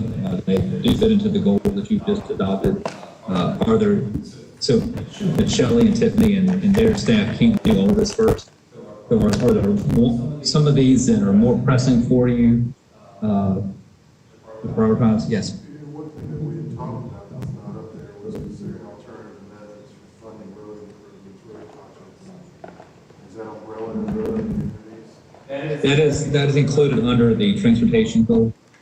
So yes, sir.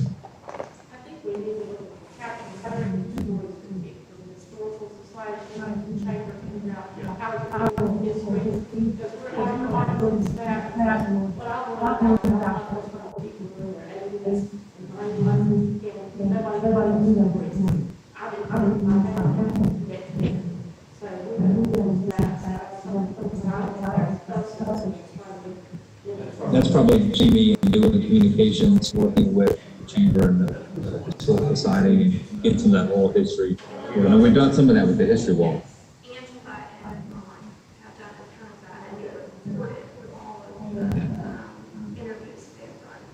So we can have that going forward in addition to the pieces of it. We can have interviews. So we can discuss that when we want to get to the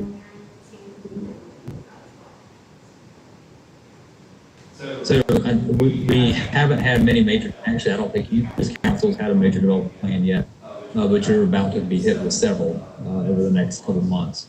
So to me, I think when you look at our process for major development plans in terms of when we bring it to the public, how much input do we get on the front end, or we just go to the planning board and council and ask you for a quick decision. And that's that's what you talked about at the retreat, maybe using this workshop setting to kind of get a heads up on some development projects, or have them come to you kind of on the front end, the sketch plan phase, and then go back and get your feedback, and then go through the public input process, planning board and council. I think probably in the context of development, the more you hear about projects, the better. The more the public hears about them, the better. I would like, my goal is people just be tired of hearing about it by the time you actually vote on it, because everybody's had an opportunity to engage with it. So maybe reevaluating the major development plan process and the conditional zoning, and I think that would kind of help ensure the fit of development. I think if we hit the process right, that should help with some of the outcomes. Obviously, you're not going to make everybody happy. Obviously, there's people that don't want any growth, there's people that want to plant growth. We're in the middle. And that's kind of where we need to be, so that we can make things fit into what our vision is. But making sure that Shelley and everyone else on the development review staff have the tools that they need to make sure that the projects that we're getting and presented to you for approval conform to that vision. So if we had talked about that early on this year, looking at ways to have some more public opportunities for public input on the development side, so we can look at that and see if there's some best practices out there.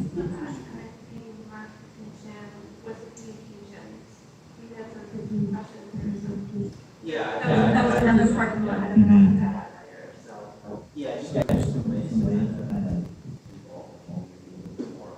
a lot of feel regular process. Sure.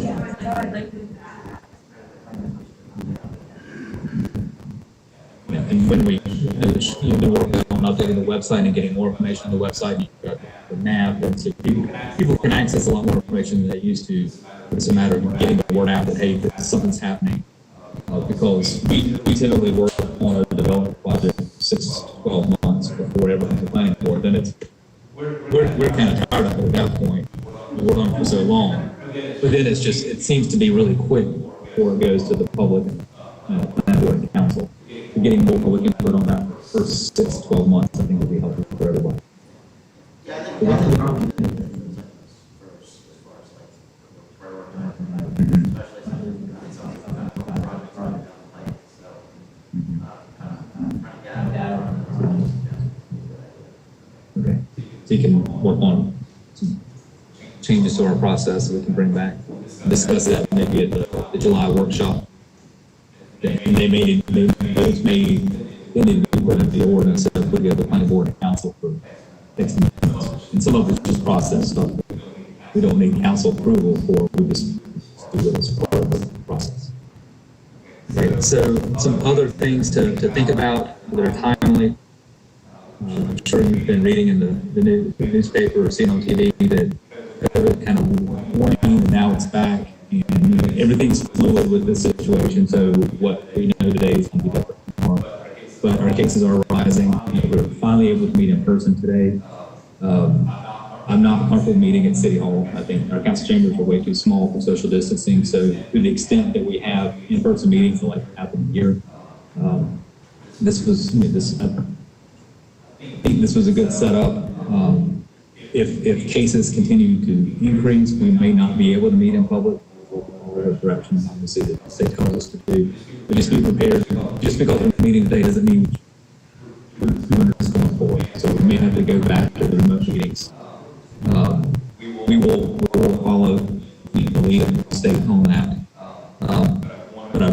that y'all are comfortable, when we are meeting in person, that we just meet here throughout this COVID crisis. Also, and you don't need to make a decision on this today, but again, with COVID, trying to protect the health of our staff, I would like to discontinue in-person utility billing when we reopen our buildings. We're now on our third or fourth billing cycle of people not being able to pay in person. It was shocking at first, and people have gotten used to it. You can pay 2 drop boxes at City Hall. You can mail your payment. There's a phone number you can call to pay. You can pay on the website. You can pay on WaterSmart, the website. Yeah, and we're not sure.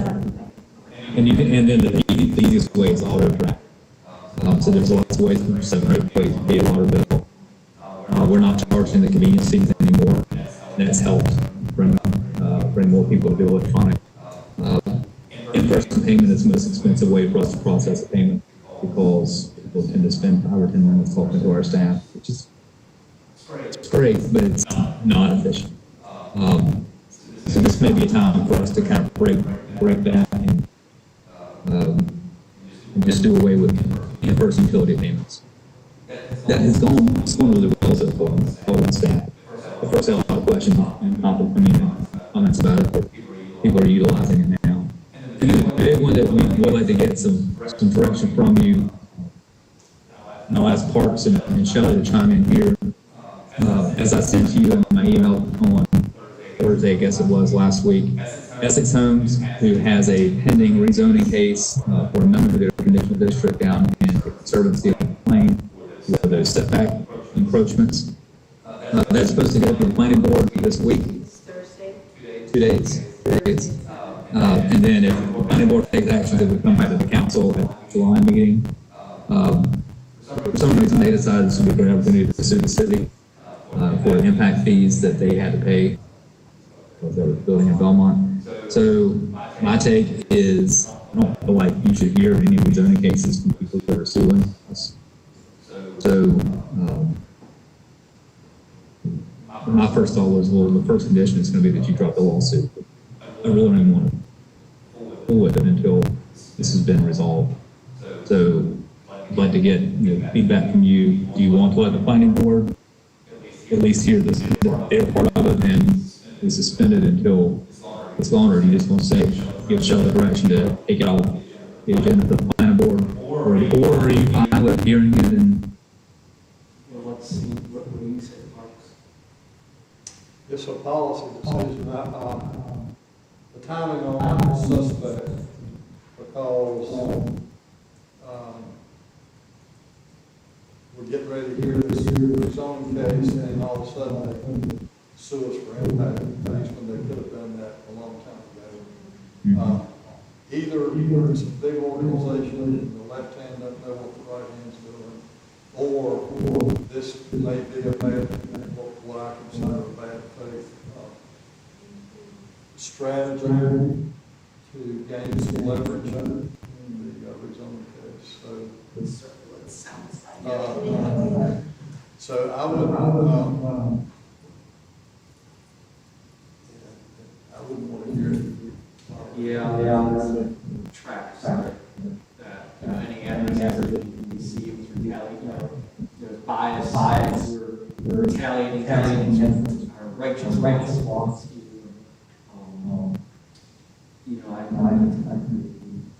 All along, we've known bad 9 property owners who are innocent victims in this whole charade. 8. Okay. But, given this 11th hour lawsuit, it doesn't pass the smell test. Well, so, do you think that we're planning That's something else. It sounds like a safe strategy to not have planning board here at all. Is my interpretation. The attorneys are saying is correct. Yeah. So the only way that happens is that all the public notices have been taken care of.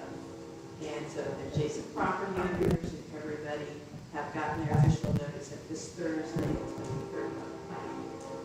So I would need to post some signs. There's not enough time to get something in the mail to the same property owner saying, we're not having the meeting.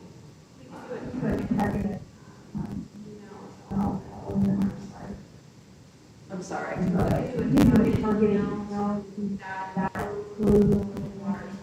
Okay.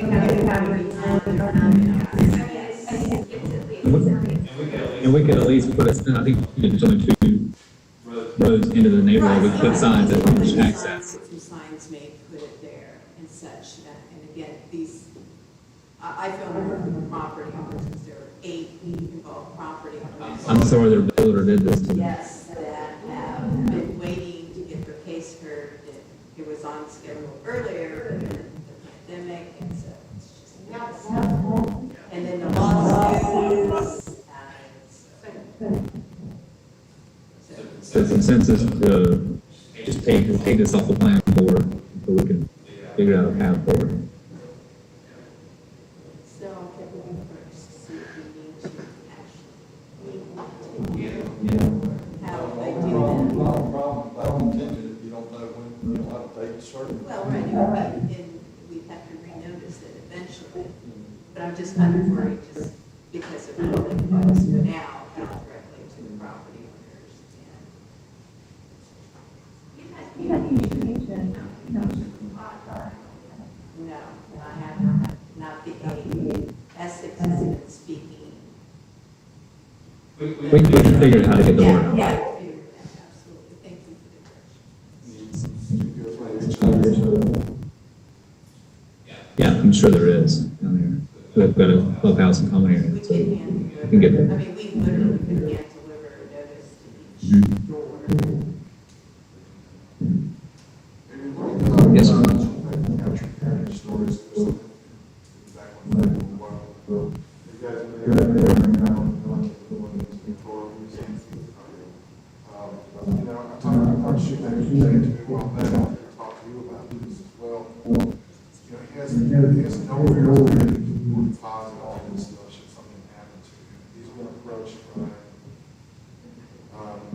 He's been approached by another town here in the county and said that they would love to be a repository or archive all his work, which is pretty extensive historical work he has in the county, together. And, if we're going to capture something and figure out a way to do that here in Belmont, just like one with the chamber, I mean, that's a huge volume of work. And, I know it's really debating about possible lease agreements or housing and these archives somewhere. But personally, I would consider the conversation going forward.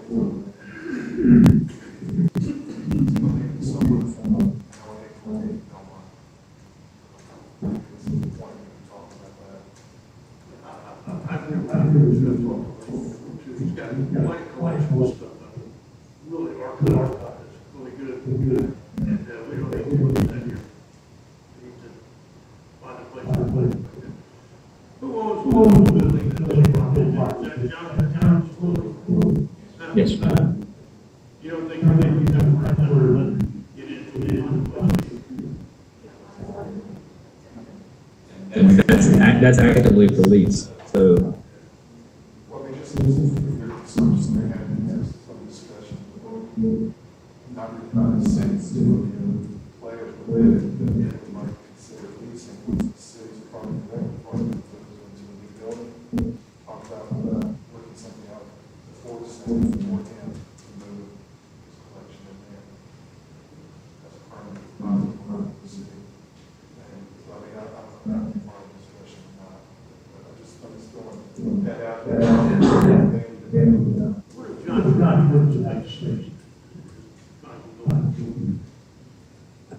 I don't know, all those are private property, so if it's a city facility, probably what you just mentioned would be the best, and it's still downtown and central.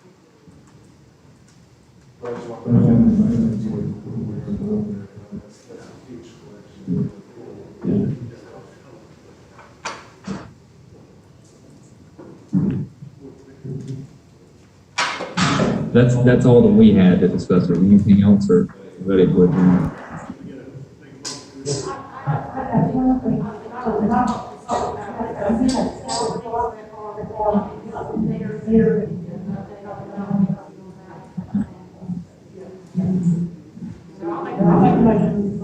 go to